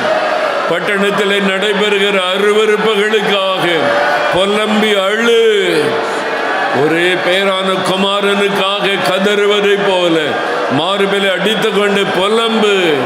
ஆண்டவரே, ஆண்டவரே, தகப்பனே, எங்க பட்டணத்துக்கு இறக்க செய்யுங்க, எங்க ஜனத்தை சந்திங்க ஆண்டவரே, தொடுங்க ஆண்டவரே, ரட்சிங்க ஆண்டவரே. ஆத்துமாக்கள் ரட்சிக்கப்படணுமே, மனம் திரும்பணுமே ஆண்டவரே. இந்த சாபக்கேடெல்லாம் மாறணுமே, எங்க பட்டணம் மறுரூபமாக்கப்படணுமே, ஆத்துமாக்கள் எல்லாம் ரட்சிக்கப்படணுமே, பாவ உணர்வு உண்டாகணுமே, மனம் திரும்புதல் உண்டாகணுமே. தகப்பனே, தகப்பனே, ஆண்டவரே, எவ்வளவு ஆத்துமாக்கள் ஐயா, தகப்பனே. மன்றாட்டின் ஆவி, மன்றாட்டின் ஆவி அநேகருக்குள்ளே ஊற்றப்படுவதை நான் பார்க்கிறேன். மன்றாட்டின் அபிஷேகம் உங்க மேல இறங்கி கொண்டிருக்கிறாரு, மன்றாட்டின் அபிஷேகம் இறங்கி கொண்டிருக்கிறாரு. அடக்கி கொள்ளாதங்க, அடக்கி கொள்ளாதங்க, ஆவியானவருக்கு இடம் கொடுங்க. அந்த கதறுதல், கதறுதல், புலம்பல் உங்களுக்குள்ளே உண்டாகிறது. மன்றாட்டின் ஆவி நிரப்பி கொண்டிருக்கிறது. மன்றாட்டின் அபிஷேகம் ஒவ்வொருவரையும் நிரப்பட்டும், நிரப்பட்டும், நிரப்பட்டும். அந்த ஜப அபிஷேகம் நிரப்பட்டும், மன்றாட்டின் அபிஷேகம் நிரப்பட்டும். ஒருவரையும் விடாதுங்க ஆண்டவரே, ஒருவரையும் விடாதுங்க. எல்லாரையும் நிரப்புங்க, நிரப்புங்க. மன்றாட்டின் அபிஷேகத்தினால நிரப்புங்க, நிரப்புங்க ஆண்டவர். ஒவ்வொருவரையும் நிரப்பி ஆட்கொள்ளுங்க.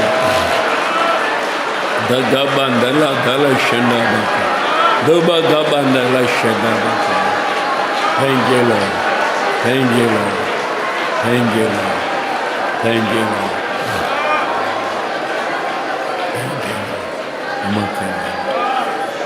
Thank you, Lord. Thank you. Thank you, Lord. Amen. ஆண்டவர் அநேகருக்குள்ள மன்றாட்டின் ஆவியை ஊற்றி இருக்கிறதை நான் பார்க்கிறேன். இன்று முதல் உங்களுடைய ஜெப வாழ்க்கை மாறுகிறது. உங்களுடைய அறைகளிலே, வீடுகளிலே நீங்கள் ஜெபிக்க ஆரம்பிக்கும் போது மன்றாட்டின் ஆவி உங்களை கவ்வி பிடிக்க போகிறது. ஒரு கற்ப வேதனை, ஆத்ம பாரம் உங்களுக்குள்ளே உண்டாக போகிறது. இனி மணிக்கணக்கா ஜெபம் பண்ணுவீங்க, இரவெல்லாம் ஜெபம் பண்ணுவீங்க.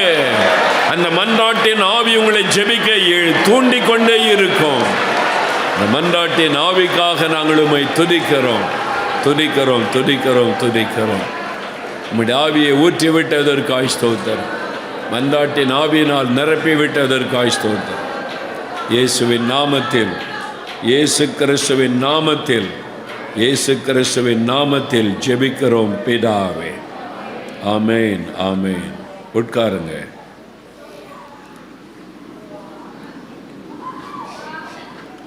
நிறைய பேரை மன்றாட்டின் ஆவியினால் ஆண்டவர் நிரப்பி இருக்கிறார். முதல் முறையாக கண்ணீர் விட்டு ஜெபிக்க ஆரம்பிச்சிருக்கிறீங்க. இனிமேல் உங்களுடைய ஜெப வாழ்க்கை வித்தியாசமாய் மாறும். தேசத்தில் செய்யப்படுகிற, பட்டணத்தில் செய்யப்படுகிற அருவருப்புகளின் நிமித்தம் பெருமூச்சு விட்டு அழுகிறவர்கள் நெற்றியிலே அடையாளம் போடு என் ஆண்டவர் சொன்னதை எசேக்கியேலில் வாசிக்கிறோம். அது மாதிரி பட்டணத்தில் நடக்கிற பாவ காரியங்களை ஏற்றுக்கொண்டு நம்ம உணரும் பொழுது கண்ணீர் விட்டு புலம்பி ஜெபிக்கிறவர்கள். ரெண்டாவது, இன்னும் ஒரு காரியத்தை சொல்லி நாம் ஜெபிக்க போகிறோம். அடுத்து போராட்ட ஜெபம், வார்ஃபேர் ப்ரேயர். ஒன்று மன்றாட்டு ஜெபம், இன்னொன்று போராட்ட ஜெபம். எபேசியர் 6ஆம் அதிகாரம் 10-13 வசனத்தை நீங்கள் வாசிக்கும்போது பவுல் அங்கு ஒரு காரியத்தை தெளிவாக எழுதி வெளிப்படுத்துகிறார். கடைசியாக என் சகோதரரே, கர்த்தரிலும் அவருடைய சத்துவத்தின் வல்லமையிலும் பலப்படுங்கள். நீங்கள் பிசாசின் தந்திரங்களோடு எதிர்த்து நிற்க திராணி உள்ளவர்கள் ஆகும்படி தேவனுடைய சர்வாயுத வர்க்கத்தையும் தரித்து கொள்ளுங்கள். ஏனெனில் மாம்சத்தோடும் இரத்தத்தோடும் அல்ல, துரைத்தனங்களோடும் அதிகாரங்களோடும் இப்பிரபஞ்சத்தின் அந்தகார லோகாதிபதிகளோடும் வான மண்டலங்களில் உள்ள பொல்லாத ஆவிகளின் சேனைகளோடும் நமக்கு போராட்டம் உண்டு. ஆகையால் தீங்கு நாளிலே நீங்கள் அவைகளை எதிர்க்கவும் சகலத்தையும் செய்து முடித்தவர்களாய் நிற்கவும் திராணி உள்ளவர்களாகும்படிக்கு தேவனுடைய சர்வாயுத வர்க்கத்தையும் எடுத்து கொள்ளுங்கள். பாருங்கள், தீங்கு நாளிலே அவர் சொல்லுகிறார், தீங்கு நாளிலே அவைகளை நீங்கள் எதிர்க்க வேண்டும். தீங்கு நாட்கள், அதான் கடைசி நாட்கள், கடைசி கொடிய காலங்கள் என்று வேதம் சொல்லுகிறார். இது அந்த கடைசி காலத்தான் தீங்கான காலம், கொடிய காலம். இந்த காலத்தில் தான் நம்ம பிசாசை எதிர்ப்பதற்கு அப்பொழுதே ஆவியானவர் அழகான ஒரு காரியத்தை எழுதி கொடுத்திருக்கிறார். தீங்கு நாளிலே சாத்தானை எதிர்த்து நீங்கள் மேற்கொள்ள வேண்டும்.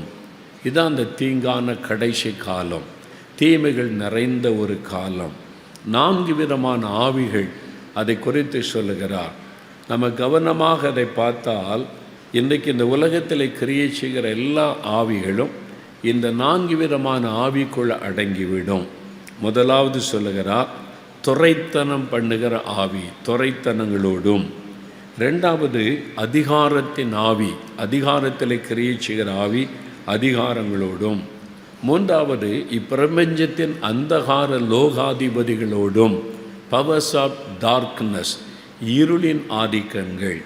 அடுத்தது வானமண்டலத்தில் கிரியை செய்கிற பொல்லாத ஆவிகளின் சேனைகளோடும் நமக்கு போராட்டம் உண்டு. கடைசி நாளில், தீங்கு நாளில் இந்த ஆவிகள் எதற்காக செயல்படுகிறது? இயேசுவனுடைய வருகைக்கு முன்னால், ஆண்டவருடைய வருகைக்கு முன்னால் உலகத்தில் நடைபெற போகிற மிகப்பெரிய ஒரு நிகழ்வு கடைசி கால எழுப்புதல், எண்ட் டைம் வேர்ல்டு ரிவைவல். உலகம் முழுவதிலும் பரவ போகிற கடைசி கால எழுப்புதல். அது வருகைக்கு முன்னாலே நடக்கிற ஒரு காரியம். ஏனென்றால் இயேசு வரும்பொழுது இன்னொரு காரியம் நடக்கும். அவர் வந்து தன்னுடைய சபையை எடுத்துக்கொண்ட அடுத்த வினாடி அந்தி கிறிஸ்து வெளிப்பட்டு விடுவான். அந்தி கிறிஸ்துவை தடுத்து வைத்திருக்கிறதே சபைதான், ஆவியானவர் தான் தடுத்து வைத்திருக்கிறார். அதனால் இப்போ அந்தி கிறிஸ்து வெளிப்பட முடியாது. சபை எடுத்துக்கொள்ளப்பட்ட பிறகு, ஆயத்தமானவர்கள் வருகையிலே மத்திய ஆகாயத்தில் எடுத்துக்கொள்ளப்பட்ட பிறகு, ஆண்டவர் தன்னுடைய வருகைக்கென்று ஆயத்தமானவங்களை அவர் பரலோகத்துக்கு அழைத்து சென்று 7 வருடம் ஆட்டுக்குட்டியானவரின் கல்யாண விருந்து நடைபெறும்போது பூமியிலே 7 வருடம் அந்தி கிறிஸ்துவின் ஆட்சி நடைபெறும். இந்த அந்தி கிறிஸ்து உலகம் முழுவதையும் ஆளுகை செய்கிற ஒரு பொலிட்டிக்கல் லீடர், ஒரு தலைவன் எழும்புவான். எருசலேமை மையமாய் வைத்து உலகம் முழுவதையும் அவன் ஆட்சி செய்வான். இதுதான் வெளிப்படுத்தின விசேஷத்தில் சொல்லப்பட்டிருக்கிற காரியம். அதே சமயத்தில் கள்ள தீர்க்கதரிசி எழும்புவான். அவனுக்கு சாத்தான் தன்னுடைய அதிகாரங்களை வல்லமைகளை கொடுப்பான். கள்ள தீர்க்கதரிசி இந்த அந்தி கிறிஸ்துவின் ஆவிக்கு, அந்தி கிறிஸ்துவுக்கு சப்போர்ட்டிவாக இருப்பான். அந்த 2 வெளிப்படும். அந்தி கிறிஸ்து பொலிட்டிக்கல் லீடர், கள்ள தீர்க்கதரிசி ரிலீஜியஸ் லீடர். அவன் மத சம்பந்தமான ஒரு தலைவனாக எழும்புவான். கள்ள தீர்க்கதரிசி சாத்தான் எழுப்புவான். இந்த 2 பேரும் எழும்பி முழு உலகத்தையும் தன் கட்டுப்பாட்டுகளை வைத்து கொடுமையான காரியம் நடைபெறும். அது உபத்திரவ காலம் என்று வேதம் சொல்லுகிறது. 7 வருஷத்தில் முதல் 3.5 ஆண்டு காலம் உபத்திரவ காலம், அடுத்த 3.5 ஆண்டு காலம் மகா உபத்திரவ காலம். பூமியிலே பயங்கரமான காரியங்கள் சம்பவிக்கும். அதற்கு அந்த நாளிலே அந்தி கிறிஸ்துவின் முத்திரை அல்லது அந்தி கிறிஸ்துவின் நம்பர் எண் அல்லது அந்தி கிறிஸ்துவனுடைய அந்த சின்னத்தை தன்னுடைய நெற்றியிலாவது வலது கையிலாவது தரித்து கொள்ளாதவர்கள் பூமியில் வாழுவது ரொம்ப கடினம். எந்த பொருளை வாங்க முடியாது, விற்க முடியாது. அந்த அந்தி கிறிஸ்துவனுடைய அந்த எண்ணை தரித்து கொண்டால்தான், அவனுடைய சின்னத்தை தரித்து கொண்டால்தான் உலகத்தில் வாழ முடியும். முழு உலகத்தையும் அவன் கண்ட்ரோல் பண்ணுவான். முழு உலகத்தையும் ஆட்டி படைப்பான். பயங்கரமான ஒரு காலமாக இருக்கும். அவனை எதிர்க்கிறவர்களை கொன்று குவித்து விடுவான். அந்த மாதிரி இயேசுவை யாரும் ஆராதிக்கக்கூடாது, இயேசு என்கிற நாமத்தை உச்சரிக்கக்கூடாது. யாராவது உச்சரித்தால் அவர்கள் கொலை செய்யப்படுவார்கள். அந்த மாதிரி ஒரு காலம். ஆயத்தமில்லாத கிறிஸ்தவர்களும் கைவிடப்பட்டு விடுவார்கள். அதாவது பூமியில் விடப்பட்டு விடுவார்கள். ஆயத்தமாக இருக்கிறவங்க தான் எடுத்துக்கொள்ளப்படுவார்கள். இயேசு அதெல்லாம் தெளிவாக சொல்லுங்க. 10 கன்னிகைகளும் மணவாளனை சந்திக்க தான் புறப்பட்டு போனாங்க. 10 கன்னி பேரும் எல்லோரும் தான் இயேசு வரப்போகிறார்னு எல்லாரும் ரட்சிக்கப்படாதவங்க கூட சொல்கிறான். லஞ்சம் வாங்குறோட கூட சொல்கிறான் இயேசு வரப்போகிறார்னு. அதனால் இயேசு வருகையை நம்புகிறோன்னு சொல்கிறாங்க.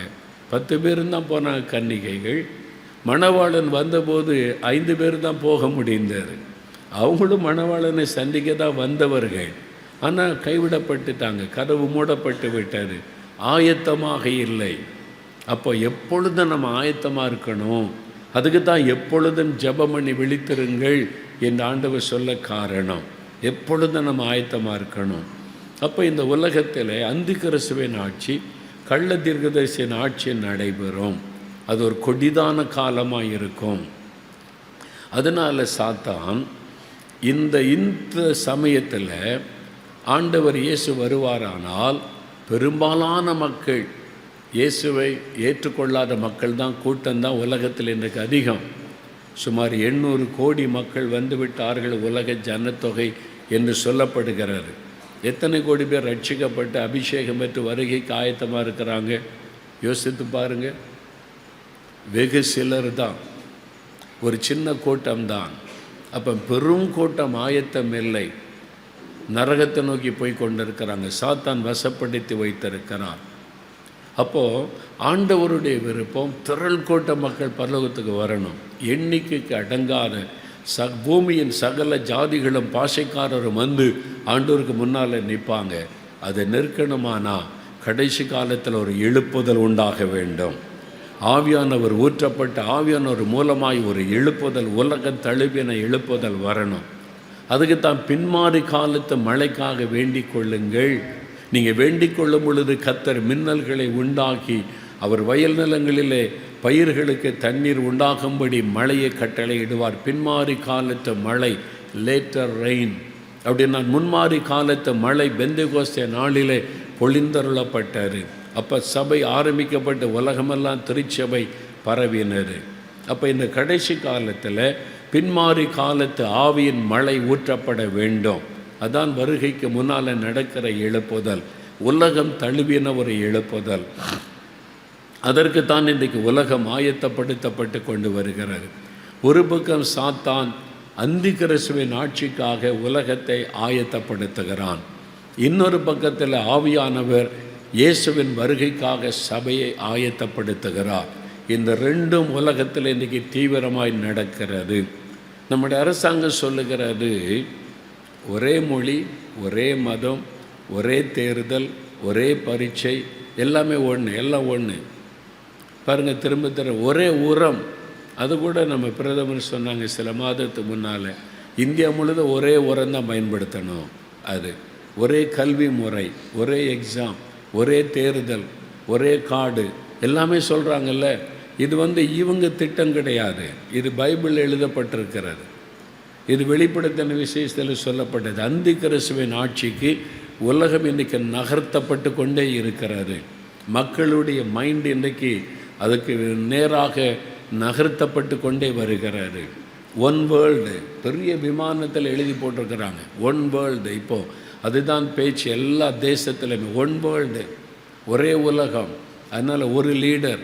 இந்த சிந்தை நிறைய பேருக்குள்ளே வர ஆரம்பித்து விட்டார். இப்போ பொருளாதாரத்தில் பாதிப்பு உண்டாகி பஞ்சம் வரும் பொழுது உலகமே ஒரு நல்ல ஞானமுள்ள தலைவரை தேடும். இந்த பிரச்சனைக்கெல்லாம் சொல்யூஷன் கொடுக்கிற ஒரு லீடர் வேண்டும் என்று அந்தி கிறிஸ்து அவன் உலகம் முழுவதையும் தன்னுடைய ஆளுகைக்குள்ளே வைத்து நடத்தும்படி அவன் எழும்புவான், ஒரு லீடராக எழும்புவான். அதுக்கான அடையாளங்கள் தோன்ற ஆரம்பித்து விட்டது. பாருங்கள், நெத்தியிலாவது வலது கையிலாவது அந்தி கிறிஸ்துவின் அடையாளத்தை பதித்து கொள்ளணுமா, நெற்றியிலாவது வலது கையிலாவது. கொரோனா கொள்ளை நோய் வந்துச்சுல்ல, அப்போ அது முடிஞ்ச உடனே கொஞ்சம் ரிலாக்ஸ் பண்ண உடனே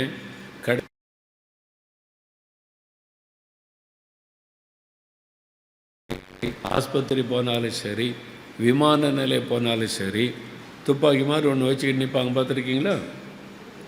அதை பார்த்த உடனே நீங்கள் என்ன பண்ணீங்க? ஒன்று கையை காமிச்சிங்க அல்லது காட்டினீங்களா இல்லையா? சின்ன பிள்ளைகள் கூட ஓடி போய் இப்படி காமிக்குது. இது எதுக்காக?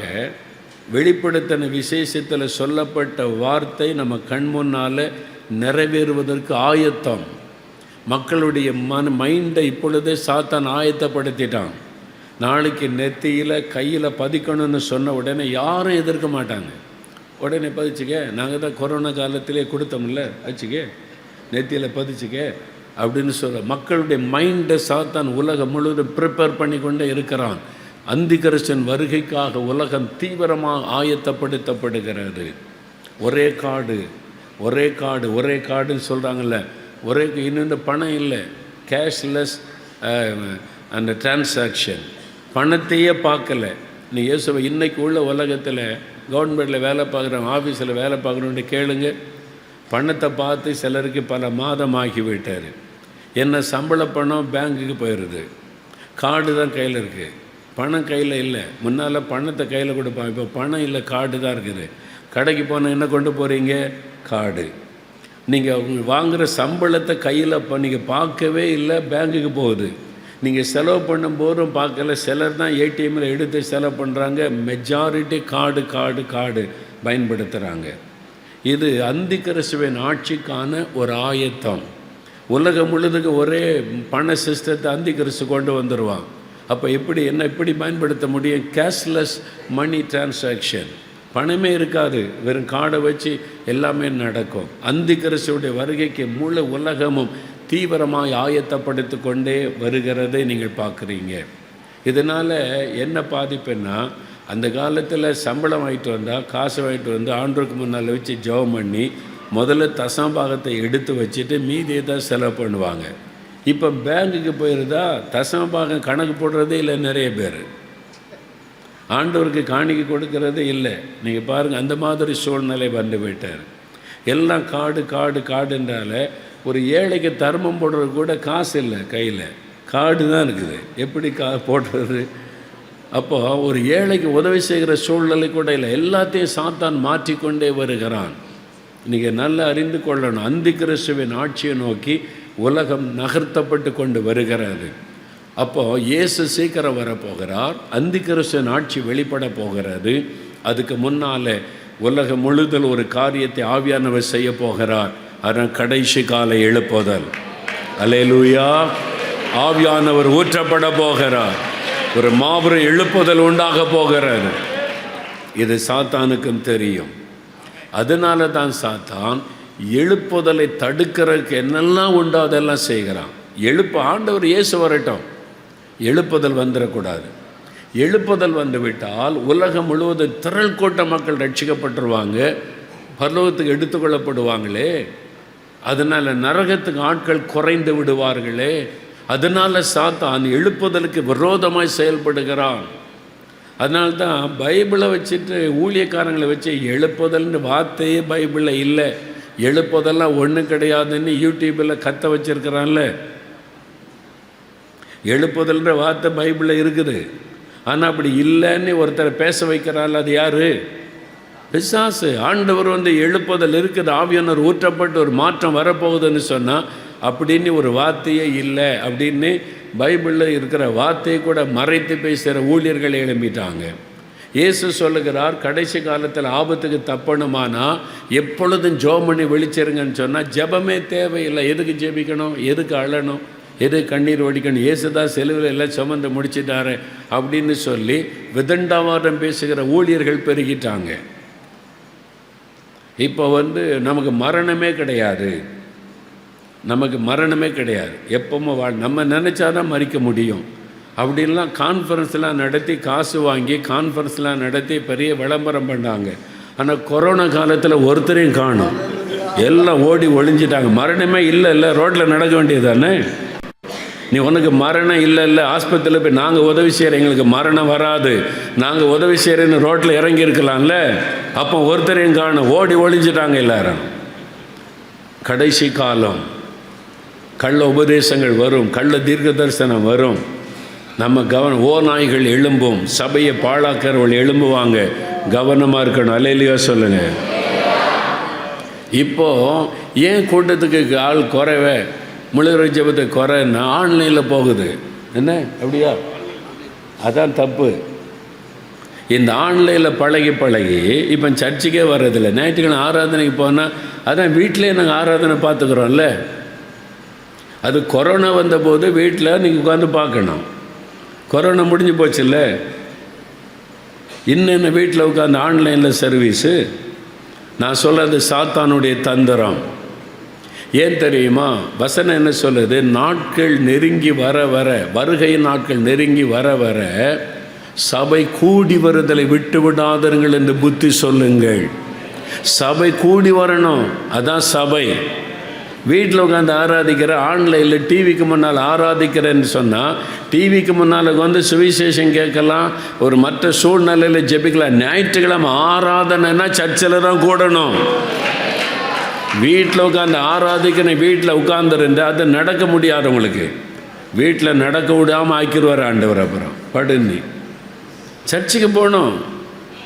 சபை கூடி வருதலை விட்டு விடாதவர்களை பைபிள் சொல்லுது. அதுவும் கடைசி காலத்தில் சபை கூடி வருதலை விட்டு விடக்கூடாது. வீட்டில் உட்காந்து ஆராதனையில் பங்கு பெறுகிறேன் என்பது தவறு, பிசாசனுடைய தந்திரம். ஏன்னா எழுப்புதல் சபையில் தான் ஆரம்பிக்கும். சபை மூலமாக தான் எழுப்புதல் பரவணும். சபை கூடி ஜெபிச்சாதான் தேசத்தில் மறுரூபம் உண்டாகும். இதை கெடுப்பதற்கு தான் சாத்தான் ஆன்லைனில் சர்வீஸ் வீட்டில் உட்காந்து ஆராதனைங்கிற முறையை பிசாசு கொண்டு வருகிறான். அது அந்த காலம் வீட்டில் முடங்கியிருந்த போது சரி. எல்லாம் முடிஞ்ச பிறகு பிள்ளைகளை ஸ்கூலுக்கு அனுப்புகிறீங்களே, இப்போவும் ஆன்லைனில் பிள்ளைகள் படிக்கட்டும், ஸ்கூலுக்கு அனுப்ப மாட்டேன்னு வீட்டில் வச்சுருங்களேன். சாத்தானுடைய தந்திரம். நீங்கள் வசனத்தை கவனம் பார்க்கணும். சபை கூடி வருதலை விட்டு விடாதுங்க. கடைசி காலத்தில் முக்கியமாக சொல்லப்படுகிறது, கடைசி காலத்தில் ரொம்ப கவனம். நம்ம கூடி வந்து கர்த்தரை ஆராதிக்க வேண்டும், கூடி வந்து ஜெபிக்கணும், சபை இணைந்து ஜெபிக்கணும். அப்போ தான் நம்ம எழுப்புதலில் தீவிரமாக எழுப்புதல் பரவுவதை பார்க்க முடியும். அதனால் இதெல்லாம் நம்ம கவனம் செலுத்தணும். அப்போ சாத்தான் தந்திரமாக சபை கூடி வருவதை எல்லாம் கெடுத்து கொண்டு இருக்கிறான். வசனத்தின்படி இல்லாதபடிக்கு, மாம்சத்தின்படி செயல்படும்படிக்கு ஊழியர்களை, விசுவாசிகளை வஞ்சித்து கொண்டிருக்கிற காலம். அதனால தான் இயேசு சொன்னார், 2 வருகைக்கு அடையாளத்தை பற்றி பேசும்போது சொன்னார், எச்சரிக்கையாயிருங்கள். முதலாவது சொன்ன வார்த்தை.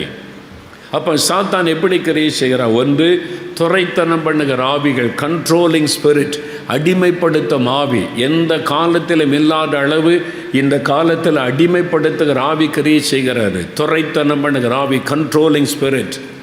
மக்களை இன்றைக்கி அடிமைப்படுத்த விரும்புகிறாங்க. ஆளுகிறவர்கள் ஒரு காலத்தில் மக்கள் விருப்பப்படி ஓட்டு போட்டுட்டு விருப்பப்படி இருக்கட்டும், நம்ம நன்மை செய்து ஆட்சி பண்ணுவோன்னு இருந்த காலம் போய் மக்களை அடிமைப்படுத்துகிற காலம் வந்து விட்டார். இந்தியாவில் மட்டும் இல்லை, உலக அளவில் இதுதான் இன்றைக்கு நடக்கிறது. மக்களை பயமுறுத்தி அடிமைப்படுத்துவது அல்லது காசு கொடுத்து அடிமைப்படுத்துவது, மக்களை அடிமைப்படுத்தி மந்திரவாதம் பண்ணி பில்லு சோனியங்கள் பண்ணி மக்களை அடிமைப்படுத்துவது, அவருடைய சிந்தனைகளை கேப்சர் பண்ணி அடிமைப்படுத்துவது, இதெல்லாம் இன்றைக்கு உலகத்தில் நடக்க ஆரம்பித்து விட்டது. பல தேசங்களில் நடக்க ஆரம்பித்து விட்டது. அதனால தான் பாருங்கள், கொரோனா வந்தபோது மக்களை பயப்படுத்தி பலப்படுத்தி அடிமைப்படுத்தினாங்க. மாஸ்க் போடாமல் போனால் செத்து போயிடுவேன், கையை கழுவாமல் இருந்த செத்து போயிடுவேன், கையை கழுவு, மாஸ்க் போடுன்னு சொல்லி எல்லாம் போட்டோம். என்ன சொன்னார்? இப்போ நம்ம எல்லோரும் கண்ணீரோட போராடி ஜெபிச்சு என்ன ஆச்சு? இப்போ சொன்னாங்க, இந்த டிசம்பரில் சொன்னாங்க, மறுபடியும் கொரோனா ஆரம்பிச்சிட்டு சீனாவில் பரவ ஆரம்பிச்சிட்டு நம்ம நாட்டில் எல்லோரும் நீங்கள் மறுபடியும் மாஸ்க் போட ரெடியாக இருங்க, மறுபடியும் மக்கள் கூடக்கூடாது அப்படின்னு சொல்லி பார்த்தாங்க. இப்போ கர்த்தர் நம் ஜெபத்தை கேட்டு மக்களுக்குள்ளே விழிப்புணர்வை உண்டாக்கி விட்டார். அல்லேலூயா. போடன்னா நீ போட்டுக்கையா அப்படின்னு சொல்கிற நிலைமையை கர்த்தர் மாற்றத்தை உண்டாக்கி விட்டார். இனிமேல் இந்த அடிமைப்படுத்துகிற ஆவி கிரியை செய்ய முடியாது. உங்கள் பாச்சாலாம் இனி பலிக்காது. ஆவியானவர் கிரியை செய்ய ஆரம்பித்து விட்டார். மக்களை மறுரூபப்படுத்த ஆரம்பித்து விட்டார். மக்களுக்குள்ளே ஒரு உணர்வுள்ள இருதயத்தை கொடுக்க ஆரம்பித்து விட்டார். சீனாவில் அந்த அரசாங்கம் கெட்டுப்படியாக பயம், வீட்டை விட்டு வெளியே வரக்கூடாது, வீட்டுக்குள்ளே இருக்கணும். முக்கியமான பட்டணத்தில் மக்கள் இறங்கி போராட ஆரம்பிச்சிட்டாங்க. கவர்மெண்ட்டை எதிர்த்து போராட ஆரம்பி. என்ன முகமூடி போகிற சொல்றதுக்கு நீ யார்? என்னை வீட்டுக்குள்ளே முடக்கி வைக்க நீ யார்? எங்களுடைய உரிமையை பறிக்கணும் கலட்டம் பண்ண உடனே சீன அரசாங்கமே பயந்து பின்வாங்கி விட்டார். இதெல்லாம் என்ன காரணம்? எழுப்புதல் ஆரம்பித்து விட்டார். ஆவியானவர் நம் ஜெபத்துக்கு பதில் கொடுக்க ஆரம்பித்து விட்டார். அது பண்ணிடுவோம், இது பண்ணிடுவோம், அது நடக்குது, இது நடக்குது, இந்தியாவில் அப்படி இப்படி சொல்கிறாங்கல்ல, ஒன்றும் நடக்காது. ஆமான் கொக்கரிப்பான், கடைசியில் ஆமான் இல்லாமல் போய்விடுவான். எஸ்தர் மொர்தெகாயை எழும்பினால் போதும். எஸ்தர் மொர்தெகாயை எழும்பி ஜெபிக்க ஆரம்பித்தால் ஆனா ஆமான் என்கிற ஒருவனை இல்லாமல் போய்விடுவான். நம்முடைய ஜெபத்தில் தான் அந்த வல்லமை இருக்கிறது. சாத்தான் தேசத்தை அடிமைப்படுத்த, மக்களை அடிமைப்படுத்த துரைத்தனம் பண்ணுகிற ஆவி பலமாய் கிரியை செய்கிறாரு. இவங்களை கொண்டு வந்து எல்லாம் எங்கள் ஆட்களை வச்சு அடிமைப்படுத்திடுவேன். நீதிமன்றத்தில் ஜட்ஜு, கலெக்டரு, அவரு இவருன்னு ஒருத்தரை வச்சாலும் தேவனுடைய வல்லமைக்கு முன்பால ஒருத்தனை நிற்க முடியாது.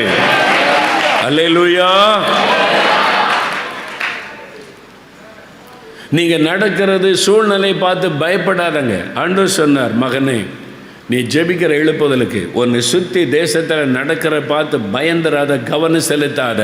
அதெல்லாம் மனுஷ திட்டங்கள் எல்லாம் நிறைவேறாது. என்னுடைய திட்டம் தான் நிறைவேறும். இனி எழுப்புதல் தான் வரும். எழுப்புதல் தான் மாற்றத்தை கொண்டு வரும். அதற்கு எஸ்தர் மொர்தெகாயுமாக நம்ம எழும்பணும். துரைத்தனம் பண்ணுகிற ஆவி கட்டப்பட வேண்டும். துரைத்தனம் பண்ணுகிற ஆவி முடக்கப்பட வேண்டும். அடிமைப்படுத்துகிற ஆவி முடக்கப்படணும். 2வது, அதிகாரத்தில் கிரியை செய்கிற ஆவி. எங்கெல்லாம் அதிகாரம் இருக்கோ அங்கெல்லாம் இந்த ஆவி கிரியை செய்யும். பஞ்சாயத்து தலைவருக்கு ஒரு அதிகாரம் இருக்குது. அவர் அங்கே அந்த ஆவிக்கரியை செய்யும். எங்கெல்லாம் அதிகாரம் இருக்குதோ அங்கெல்லாம் இந்த ஆவிக்கரியை செய்யும். ஒவ்வொருத்தருக்கும் ஒரு அதிகாரம் இருக்குல்ல. பஞ்சாயத்து தலைவருக்கு ஒரு அதிகாரம், சேர்மனுக்கு ஒரு அதிகாரம், மேயருக்கு ஒரு அதிகாரம், எம்எல்ஏக்கு ஒரு அதிகாரம், எம்பிக்கு ஒரு அதிகாரம், தாசில்தாருக்கு ஒரு அதிகாரம், கலெக்டருக்கு ஒரு அதிகாரம், இன்ஸ்பெக்டருக்கு ஒரு அதிகாரம், அப்போ எஸ்பிக்கு ஒரு அதிகாரம், அப்படி போலீஸ், காவல்துறை, நீதித்துறை எல்லாத்துக்கும் ஒரு பவர், அதிகாரம், அத்தாரிட்டி இருக்கிறது. அங்கெல்லாம் இந்த ஆவிக்கரியை செய்யும். அதிகாரத்தை வசப்படுத்தி தன்னுடைய திட்டத்தை நிறைவேற்ற. அதனால தான் ஆண்டவர் சொல்றார் 1 தீமோத்தேயு 2:2 நாம் எல்லா பக்தியோடும் நல் ஒழுக்கத்தோடும் கலகம் இல்லாமல் அமைதலுள்ள வாழ்க்கை வாழும்படி ராஜாக்களுக்காகவும் அதிகாரமுள்ள யாவருக்காக ஜெபம் பண்ணுங்க. நம்ம நீங்கள் சரியாக ஜெபிச்சிங்கன்னா அதிகாரத்தில் இருக்கிற எல்லாரையும் ஆவியானவர் பயன்படுத்துவார். நீங்கள் ஜெபம் பண்ணினால் ஆவியானவர் அவளை பயன்படுத்துவார். நம்ம ஜெபிக்காட்டா சாத்தான் பயன்படுத்துவான். இதைத்தான் வசனம் சொல்லுது. இந்த வசனத்தின்படி நம்ம ஜெபிக்க ஆரம்பிச்சிட்டாலே நம்ம யாருக்கும் பயப்பட தேவையில்லை. நம்முடைய ஆண்டவர் ஆளுகை செய்து நடத்துவார். சாத்தானுடைய தந்திரங்கள் முடக்கப்படும். அதிகாரத்தில் கிரியை செய்கிற ஆவிகள், வானமண்டலத்தின் ஆவிகள், வானம் கண்ணுக்கு தெரியாமல் வானமண்டலத்தில் தான் சாத்தான் தன்னுடைய ராஜ்யத்தை ஸ்தாபித்து உலகத்தையே வஞ்சித்து கொண்டு ஏமாற்றி கொண்டு மக்களை பாவத்துக்குள்ளாக்கி அழித்து கொண்டிருக்க வானமண்டலத்தின் ஆவிகள். அந்த ஆவியை துரத்தணும். அமெரிக்கா டாக்டர் பாலியங்கிச்சுக்கிட்ட ஒரு ஊழியக்காரர் கேட்ட, அமெரிக்கா ஊழியக்காரர், நான் இத்தனை இடத்துல பிரசங்கம் பண்ணி பார்த்தேன், இந்த அளவுக்கு ஜனங்க ரட்சிக்கப்படலை. தென்கொரியாவில் ஒரு பிரசங்கம் பண்ணால் இவ்வளோ பேர் ரட்சிக்கப்படுறாங்க, இவ்வளோ பேர் ஒப்பு கொடுக்குறாங்க, இவ்வளோ பேர் மனம் திரும்புகிறாங்களே, எப்படி? அவர் சொன்னார், நாங்கள் உபவாசம் பண்ணி முழு இரவு ஜெபம் பண்ணி வானமண்டலத்தின் ஆவியை எங்கள் தேசத்தை விட்டே விரட்டி விட்டோம். அதனால் இங்கே யார் பிரசங்கம் பண்ணாலும் ஜனங்கள் மனம் திரும்புவார்கள்.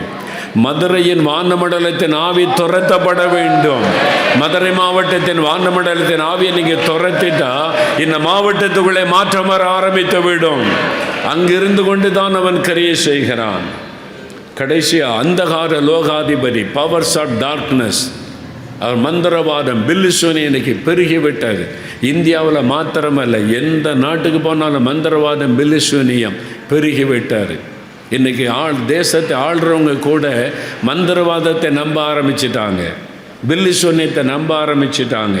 தாங்கள் ஜெயிப்பதற்கு மந்திரவாதம் செய்ய ஆரம்பிச்சிட்டாங்க, பில்லிசோனியம் செய்ய ஆரம்பிச்சிட்டாங்க. இந்திய தேசத்தில் மந்திரவாதம் செய்வது ஒரு குற்றம். அவங்களுக்கு தண்டனை உண்டு. இந்த அரசியலமைப்பு சட்டம் இருக்குது. அதே குற்றத்தை இன்றைக்கி அதிகாரத்தில் உள்ளவங்களாம் செய்ய ஆரம்பிச்சிட்டாங்க. மந்திரவாதம் பண்ணுறது, பில்லிசோனியம் பண்ணுவது, ஆட்சிக்கு வருவது, ஜெயிப்பது, எதிரியை தோற்கடிப்பதற்கு மந்திரவாதம் தமிழ்நாட்டில் எல்லா மாநிலத்திலையும் செய்கிறாங்க. எல்லா நாட்டில், அமெரிக்காவில் செய்கிறாங்க. அமெரிக்காவில் நடக்கிறது. அமெரிக்காவில் மந்திரவாதிகள் ஏராளமான பேர் இருக்கிறாங்க. நாங்கள் உபவாச ஜெபம் நடத்த போயிருந்த ஒரு சமயம், அவங்கள இங்கிலீஷ் நியூஸ் பேப்பரில் ஒரு 200 பேர் இருக்கும், கையை வைத்து என்னதோ பண்ணுறானுங்க. நான் அதை பார்த்தா கீழே போட்டிருக்காங்க, 200 witches gathered together and cursed the president Trump.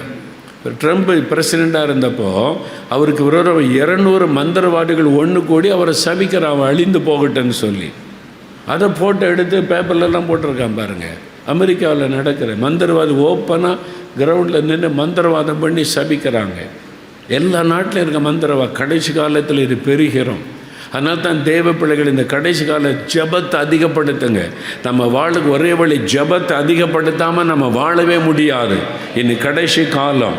ஏனால் வெளிப்படுத்தின விசேஷம் 12ஆம் அதிகாரம் 12ஆம் வசனம் சொல்லுகிறாரு, சாத்தானுக்கு இன்னும் கொஞ்ச காலம் மாத்திரமே உண்டென்று அவன் அறிந்து மிகுந்த கோபம் கொண்டு உங்களிடத்தில் இறங்கினபடியினால் உங்களுக்கு ஆபத்து வரும். உங்களுக்கு ஆபத்து வரும். என்ன, சாத்தான் கோபத்தோடு இறங்கி இருக்கிறான்.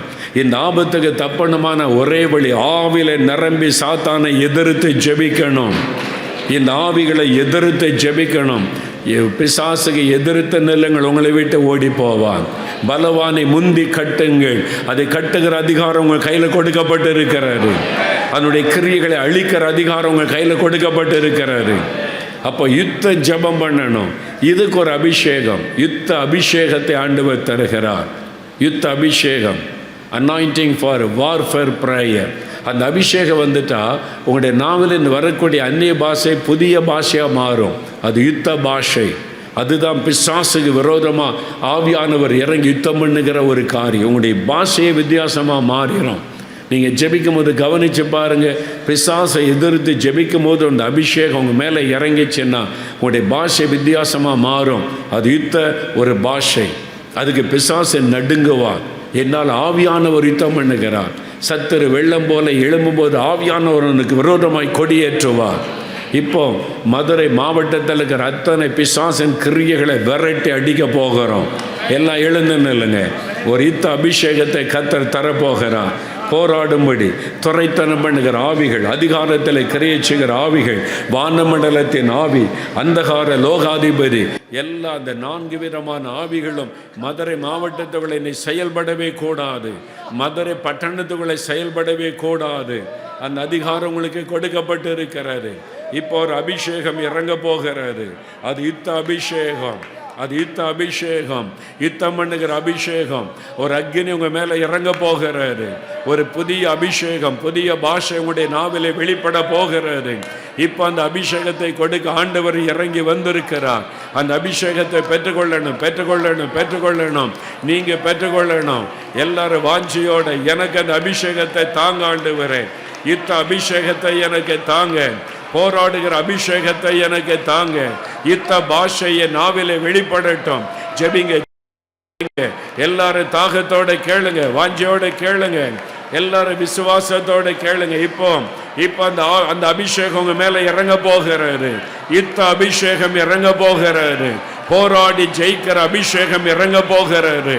நிரப்பங்க ஆண்டவரே, ஒவ்வொருவரையும் நிரப்புங்க. இப்பொழுது யுத்த அபிஷேகம் அவளை நிரப்பட்டும், நிரப்பட்டும், நிரப்பட்டும். இந்த மகனை நிரப்பட்டும், இந்த மகளை நிரப்பட்டும். ஒவ்வொருவரையும் யுத்த அபிஷேகம் நிரப்பவதாக, நிரப்பவதாக. பிசாசோடு யுத்தம் பண்ணும்படியாய், சாத்தானோடு யுத்தம் பண்ணும்படியாய், வானமண்டல ஆவிகளோடு யுத்தம் பண்ணும்படியாய், துரைத்தனம் பண்ணுகிற ஆவியோடு யுத்தம் பண்ணும்படியாய், அந்தகார லோகாதிபதியோடு யுத்தம் பண்ணும்படியாய் யுத்த அபிஷேகம் இறங்குவதாக, நிரப்பவதாக, நிரப்பவதாக, நிரப்பவதாக. இப்பொழுது அபிஷேகம் கட்டவிழ்க்கப்படுகிறது. Fill everybody, O Lord. நிரப்பங்க ஆண்டவரே, நிரப்பங்க ஆண்டவரே, நிரப்பங்க. பெற்றுக்கொள்ளுங்க, பெற்றுக்கொள்ளுங்க. எல்லாரும் பெற்றுக்கொள்ளுங்க. இந்த அபிஷேகம் தேவை. கடைசி காலத்தில் இந்த அபிஷேகம் தேவை. பெற்றுக்கொள்ளுங்க. Receive the anointing. Receive the mighty anointing of the Holy Ghost. ஒரு புதிய அபிஷேகம் இறங்குகிறது. யுத்த அபிஷேகம் இறங்குகிறது. யுத்த பாஷை நாவிலே வருகிறது. புதிய பாஷை, புதிய பாஷை, இதுவரை நீங்கள் பேசுகிறாத புதிய பாஷை உங்களுடைய நாவிலே வந்து கொண்டிருக்கிறது. அது யுத்த அபிஷேகம் உங்களை நிரப்பிக் கொண்டே இருக்கிறது. பெற்றுக்கொள்ளுங்க, பெற்றுக்கொள்ளுங்க, பெற்றுக்கொள்ளுங்க. ஆண்டவரே நிரப்புங்க, நிரப்புங்க, நிரப்புங்க. ஒவ்வொருவரையும் நிரப்புங்க. யுத்த அபிஷேகத்தினாலே நிரப்புங்க ஆண்டவரே. ஒவ்வொருவரையும் நிரப்புங்க ஆண்டவரே. Fill everybody, O Lord. நிரப்புங்க ஒவ்வொருவரையும். நீர் நிரப்பின் அன்பிற்காக ஸ்தோத்திரம். ஹல்லேலூயா, ஹல்லேலூயா, ஹல்லேலூயா.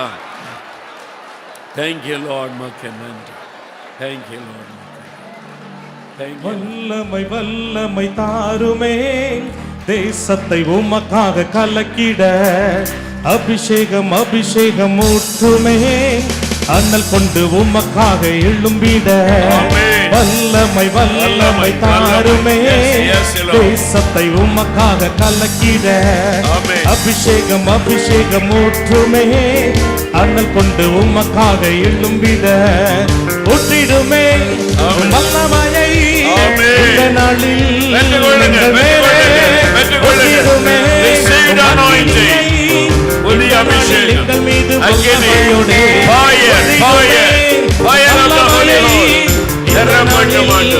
எங்கள் மேலே ஊற்றிடுமே அக்கினியை இந்த நாளில் எங்கள் மீது வல்லமையோடு வல்லமை வல்லமை தாருமே, தேசத்தை உமக்காக கலக்கிட அபிஷேகம் அபிஷேகம் ஊற்றுமே, அதை கொண்டு உமக்காக எழும்பிட வல்லமை வல்லமை தாருமே, தேசத்தை உமக்காக கலக்கிட அபிஷேகம் அபிஷேகம் அபிஷேகம் ஊற்றுமே அனல் கொண்டு உமக்காக எழும்பிட ஊற்றிடுமே இந்த நாளில்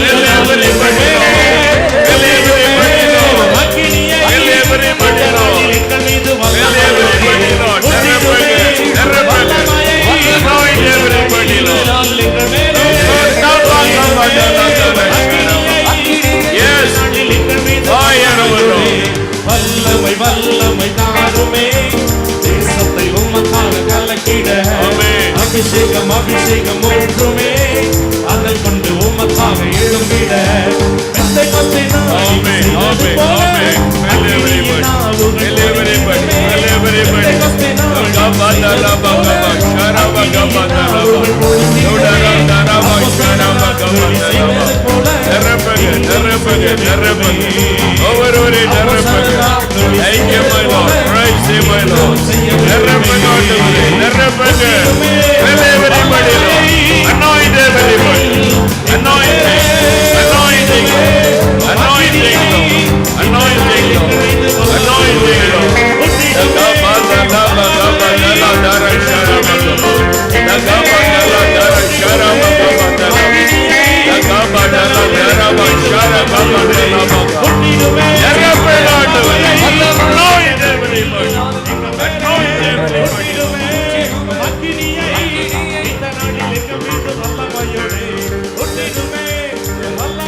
ஆண்டவர் இந்த அபிஷேகத்தை தந்திருக்கிறார், புதிய பாஷையை தந்திருக்கிறார். இப்ப எல்லா வலதுகரம் உயர்த்தி, எல்லா வலதுகரம் உயர்த்தி, மதுரை மாவட்டத்தை விட்டு இந்த ஆவியின் கிரியைகள் ஒழிக்கப்பட வேண்டும். துரைத்தனம் பண்ணுகிற ஆவிகள், அடிமைப்படுத்தும் ஆவிகள் அழிக்கப்படும்படியாய் எல்லாரும் ஆவில நிரம்பி புதிய பாஷையில ஜெபம் பண்ணுங்க, ஜெபம் பண்ணுங்க. துரைத்தனம் பண்ணுகிற ஆவிகள் கட்டப்படுவதாக இயேசுவின் நாமத்தில், இயேசுவின் நாமத்தில். துரைத்தனம் பண்ணுகிற ஆவிகள் கட்டப்படுவதாக, முடக்கப்பட்டு போவதாக. அதிகாரத்திலே கிரியை செய்கிற ஆவிகள், அதிகாரத்திலே கிரியை செய்கிற ஆவிகள் கட்டப்படுவதாக. விடாதங்க, விடாதங்க, ஜெபம் பண்ணுங்க, ஜெபம் பண்ணுங்க. அதிகாரத்திலே கிரியை செய்கிற ஆவிகள் கட்டப்படுவதாக. இயேசுவின் இரத்தத்தை தெளிக்கிறோம். எங்கெல்லாம் அதிகாரம் இருக்கிறதோ அங்கெல்லாம் இயேசுவின் இரத்தத்தை தெளிக்கிறோம். அதிகாரத்திலே கிரியை செய்கிற ஆவிகள் முடக்கப்படுவதாக, கட்டப்படுவதாக. இயேசுவின் நாமத்தில், இயேசுவின் நாமத்தில், இயேசுவின் நாமத்தில். அந்தகார லோகாதிபதிகள் எல்லா பில்லிசனிய வல்லமைகள் அழியட்டும். இனிமேல் மதுரை மாவட்டத்துக்குள்ள ஒரு மந்திரவாதி கூட இருக்கக்கூடாது, ஒரு மந்திரவாதி கூட செயல்படக்கூடாது, ஒரு பில்லிசனிய வல்லமை செயல்படக்கூடாது. எல்லாரும் ஆவில நிரம்பி ஜெபிங்க, அந்நிய பாஷையில ஜெபம் பண்ணுங்க. எல்லா அந்தகார லோகாதிபதிகள் முடக்கப்படட்டும். பொல்லாத மந்திரவாத பில்லிசனிய ஆவிகள் கட்டப்படட்டும். உம்முடைய இரத்தத்தை தெளிக்கிறோம். சாத்தானுடைய பலிபீடம் எரிவதாக, சாத்தானுடைய பலிபீடம் எரிவதாக, அக்கினி இறங்குவதாக. ஜெபிங்க, ஜெபிங்க, ஜெபிங்க. ஆண்டவருடைய வல்லமை இறங்குகிறது, அக்கினி இறங்குகிறது. சுட்டரிக்கப்படட்டும். சாத்தானுடைய கிரியைகள் எரிக்கப்பட்டு போகட்டும். விடாதங்க, ஜெபம் பண்ணுங்க. ஹல்லேலூயா, ஹல்லேலூயா, ஹல்லேலூயா. எல்லாரும் வலதுகரம் உயர்த்தி வானமண்டலத்தின் ஆவிகளை இயேசுவின் நாமத்தில் துரத்துகிறோம்னு சொல்லுங்க. மதுரை மாவட்டத்தின் வானமண்டலத்தின் ஆவிகளை இயேசுவின் நாமத்தில் துரத்துகிறோம். விடாதங்க, விடாதங்க. ஜெபிங்க, ஜெபிங்க. ஆவில நிரம்பி அந்நிய பாஷையில ஜெபம் பண்ணுங்க. நீங்க ஜெபிக்க ஜெபிக்க சாத்தானுடைய கிரியை முடக்கப்படுகிறது, பிசாசின் கிரியை அழிக்கப்படுகிறது, மனுஷ ஆவிகள் கட்டப்படுகிறது, பில்லிசனிய வல்லமை எரிகிறது இயேசுவின் நாமத்தில். விடாதங்க, விடாதங்க, விடாதங்க. ஜெபிங்க, அந்நிய பாஷையில ஜெபம் பண்ணுங்க. பொல்லாத ஆவியே, மதுரை பட்டணத்தின் மீது உனக்கு அதிகாரம் இல்லை. இந்த பட்டணம் முழுவதிலும் இயேசுவின் ரத்தத்தை தெளிக்கிறோம். இந்த பட்டணம் முழுவதிலும் இயேசுவின் ரத்தத்தை தெளிக்கிறோம். எல்லா அந்தகார வல்லமைகள் அழியட்டும் இயேசுவின் நாமத்தில். பொல்லாத ஆவியினுடைய கிரியைகள் அழியட்டும் இயேசுவின் நாமத்தில். ஜெபிங்க ஜெபிங்க ஜெபிங்க. எல்லாரும் ஆவில நிரம்பி ஜெபிங்க, விடாதங்க. அல்லேலூயா. கர்த்தர் ஜெயம் கொடுத்து கொண்டிருக்கிறார். கர்த்தர் ஜெயம் கொடுத்து கொண்டிருக்கிறார். ஜெயம் கொடுக்கிற தேவனுக்கு ஸ்தோத்திரம். நீங்க ஜெபிக்க ஜெபிக்க ஜெயம் உண்டாகிறது, ஜெயம் உண்டாகிறது. அல்லேலூயா. வான மண்டலத்தின் ஆவிகள் சிதறடிக்கப்படுகிறது. மதுரை பட்டணத்துக்குள்ள ஆவிக்குரிய மாற்றம் உண்டாகிறது. மதுரை பட்டணத்துக்குள்ள ஆவிக்குரிய மாற்றம் உண்டாகிறது. திரள் கோட்ட மக்கள் ரட்சிக்கப்பட போகிறார்கள். திரள் கோட்ட மக்கள் ரட்சிக்கப்பட போகிறார்கள். அல்லேலூயா. கர்த்தருக்கு ஸ்தோத்திரம். ஆண்டவர் ஜெபத்தை கேட்டார், ஜெயம் கொடுத்து கொண்டு இருக்கிறார். அல்லேலூயா. நாங்கள் உம்மை துதிக்கிறோம் ஆண்டவரே, உம்மை ஸ்தோத்தரிக்கிறோம். அல்லேலூயா. மேடையில் இருக்கிற ஒரு பாஸ்டர் அவங்க ஜெபிக்க போறாங்க. மதுரை மாவட்டத்தில் இருக்கிற எல்லா அந்தகார வல்லமைகள் அழிக்கப்பட, பிசாசின் கரி அழிக்கப்பட, வானமண்டலத்தின் ஆவிகள் துரத்தப்பட, மதுரை மாவட்டமே சுத்திகரிக்கப்பட, இயேசுவின் ரத்தத்தை தெளித்து ஒருவர் ஜெபம் பண்ணுங்க. ஒரு எல்லா வல்லதுகாரம் உயர்த்துங்க. பாஸ்டரோடு இணைந்து எல்லாரும் ஜெபம் பண்ணுங்க. Thank you Lord, thank you Lord. உமக்கு நன்றி, உமக்கு நன்றி ஆண்டவரே, நன்றி. இயேசு. ஹல்லேலூயா, ஹல்லேலூயா. எல்லாரும் கரங்களை உயர்த்தி ஜெபம் பண்ணுவோம். வான மண்டலங்களிலே கிரியை செய்கிற எல்லா பொல்லாத ஆவிகளின் வல்லமைகளை ஆவியானவர் தாமே முறியடிக்கும்படியாக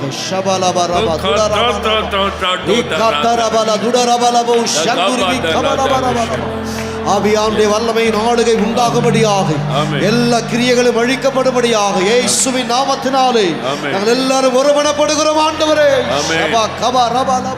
பலத்தினாலும் அல்ல, பராக்கிரமத்தினாலும் அல்ல, ஆவியினால் எல்லாம் ஆகும் என்று சொன்னீரே. ஆவியானுடைய ஆளுகை எங்கள் தேசத்தின் மேல் ஆண்டவரே, மதுரை பட்டணத்தின் மேல் வெளிப்படுவதாக. எல்லா அந்தகார கட்டுகளும் அவிழ்க்கப்படுவதாக. பலவானின் வல்லமைகளை இயேசுவின் நாமத்தினாலே நாங்கள் முறியடிக்கிறோம். வல்லமை இறங்கட்டும், இறங்கட்டும். இப்படி அக்கினி இறங்கட்டும் ஆண்டவரே. பாதாளத்தின் வல்லமைகள் அழிக்கப்படுவதாக.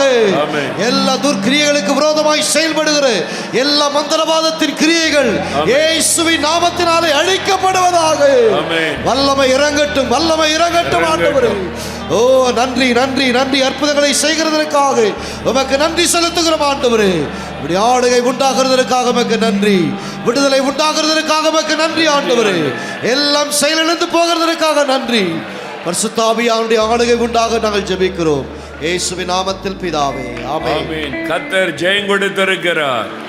எல்லாம் கரந்தட்டி ஆர்ப்பரித்து சொன்னீங்க. இனி பெரிய மாற்றத்தை பார்க்க போகிறோம். அல்லேலூயா. அற்புதம் செய்பவர், அகிலம் படைத்தவர். அற்புதம் செய்பவர், அகிலம் படைத்தவர். யுத்தத்தில் வல்லவர், மீட்பர் ஜெயிக்கிறார். யுத்தத்தில் வல்லவர், மீட்பர் ஜெயிக்கிறார். ஜெயம் கொடுக்கும் தேவனுக்கு கோடி கோடி ஸ்தோத்திரம். வாழ்வழிக்கும் ராஜாவுக்கு வாழ்நாள் எல்லாம் ஸ்தோத்திரம். ஜெயம் கொடுக்கும் தேவனுக்கு கோடி கோடி ஸ்தோத்திரம். வாழ்வழிக்கும் ராஜாவுக்கு வாழ்நாள் எல்லாம் ஸ்தோத்திரம். ஆண்டவர் நம் ஜெபத்தை கேட்டார். பெரிய ஆவிக்குரிய மாற்றம் இந்த மதுரை மாவட்டம் முழுவதில் உண்டாக போகிறது. திரள் கூட்ட மக்கள் ரட்சிக்கப்பட போறாங்க. இந்த பட்டணத்தில் பிரபலமானவர்கள் ரட்சிக்கப்பட்டு சாட்சியாக எழும்ப போறாங்க. சுவிசேஷத்துக்கு விரோதமாக எழும்பி, சபைகளுக்கு விரோதமாக எழும்பி யுத்தம் பண்ணின சிலர் காணாமல் போய் விடுவார்கள். அவர்கள் இருந்த இடம் தெரியாமல் ஆகி விடுவார்கள். கர்த்தர் யுத்தம் பண்ணி ஜெயம் கொடுக்கிறார். இயேசுவை குறித்த பயமும் நடுக்கமும் இந்த பட்டணத்துக்குள்ளே உண்டாகும். இயேசுவை நாமத்தை மகிமைப்படுத்துகிறவங்க திரளாய் பெருகுவார்கள். கர்த்தர் அதை நிறைவேற்ற போகிறதற்காக ஆண்டவருக்கு ஸ்தோத்திரம், ஆண்டவருக்கு நன்றி. இப்போ கடைசியாய் உங்கள் ஆசீர்வாதத்துக்கு ஆட்சேபிக்க போகிறோம். இந்த வருஷத்தில் எனக்கு ஒரு ஆசீர்வாதம் வேணும், இந்த புது வருஷத்தில் எனக்கு ஒரு நன்மை வேண்டும். அவங்களுக்காக ஜெபிக்க போகிறோம். ஆண்டவர் சொல்லுகிறார், நிறைய பேருடைய வாழ்க்கையில் சில நன்மைகள் தடைப்பட்டு போகிறார். ஆண்டவர் சொல்லுகிறார், இந்த வருஷம் தடைகளை மாற்றி கர்த்தர் அதை வாய்க்க பண்ண போகிறார். தடைகள் விலக போகிறார். வேலைக்கான தடைகள் மாறும், தொழிலுக்கான தடைகள் மாறும், திருமணத்துக்கான தடைகள் விலகும், குழந்தைக்கான தடைகள் விலகும், வீடு கட்டுவதற்கான தடைகள் விலகும், ப்ரமோஷனுக்கான தடைகள் விலகும், ஊழியத்துக்கான தடைகள் விலகும். இந்த வருடம் காரியம் வாய்க்கும், உங்களுக்கு காரியம் வாய்க்கும், நீங்கள் வாய்க்க பெறுவீர்கள். எல்லாரும் வலதுகரம் உயர்த்தி இந்த வருஷத்தில் உங்களுக்கு என்ன ஆசீர்வாதம் வேணும்? ஒரு நிமிடம் ஜெபம் பண்ணுங்க. ஆண்டவரே, என் பிள்ளைகளுடைய திருமண காரியம் வாய்க்கணும். ஆண்டவரே, எனக்கு ஒரு நல்ல வேலை வாய்க்கணும், எனக்கு ஒரு தொழில் வாய்க்கணும், எனக்கு ஊழியம் வாய்க்கணும். ஆண்டவரே, எனக்கு இந்த நன்மையான காரியம், வீடு கட்டுகிற காரியம் வாய்க்கணும். என்ன காரியமோ ஜெபிங்க. என் சரீரம் வியாதிப்பட்டு பலவீனப்பட்டு இருக்கிறது, சுகம் எனக்கு உண்டாகணும். என் பலவீனம் நீங்கி சுகம் உண்டாகணும். நான் இவ்வளோ பிரயாசப்பட்டோம், அது நடக்கலை, அது வாய்க்கணும். அப்படியே ஜெபம் பண்ணுங்க, கருத்தாக ஜெபம் பண்ணுங்க. இயேசுவின் நாமத்தில் காரியத்தை வாய்க்க பண்ணுகிற தேவனுக்கு ஸ்தோத்திரம். இந்த வருடத்தில் இந்த பிள்ளைகளுக்கு காரியம் வாய்க்கும் என்று வாக்கு கொடுத்த தேவனுக்கு ஸ்தோத்திரம். எல்லா தடைகளும் விலகட்டும். திருமண தடைகள் விலகட்டும் இயேசுவின் நாமத்தில். குழந்தை செல்வத்தின் தடைகள் விலகட்டும் இயேசுவின் நாமத்தில். பிஸ்னஸுக்கான தடைகள் விலகட்டும் இயேசுவின் நாமத்தில். ஊழியத்துக்கான தடைகள் விலகட்டும் இயேசுவின் நாமத்தில். இப்பொழுது அவருடைய சரீரத்தில் சுகம் உண்டாகட்டும். வியாதிப்பட்டவர்களை ஆண்டவர் தொடுவீராக. இயேசுவின் நாமத்தில் வியாதிகள் விலகட்டும்.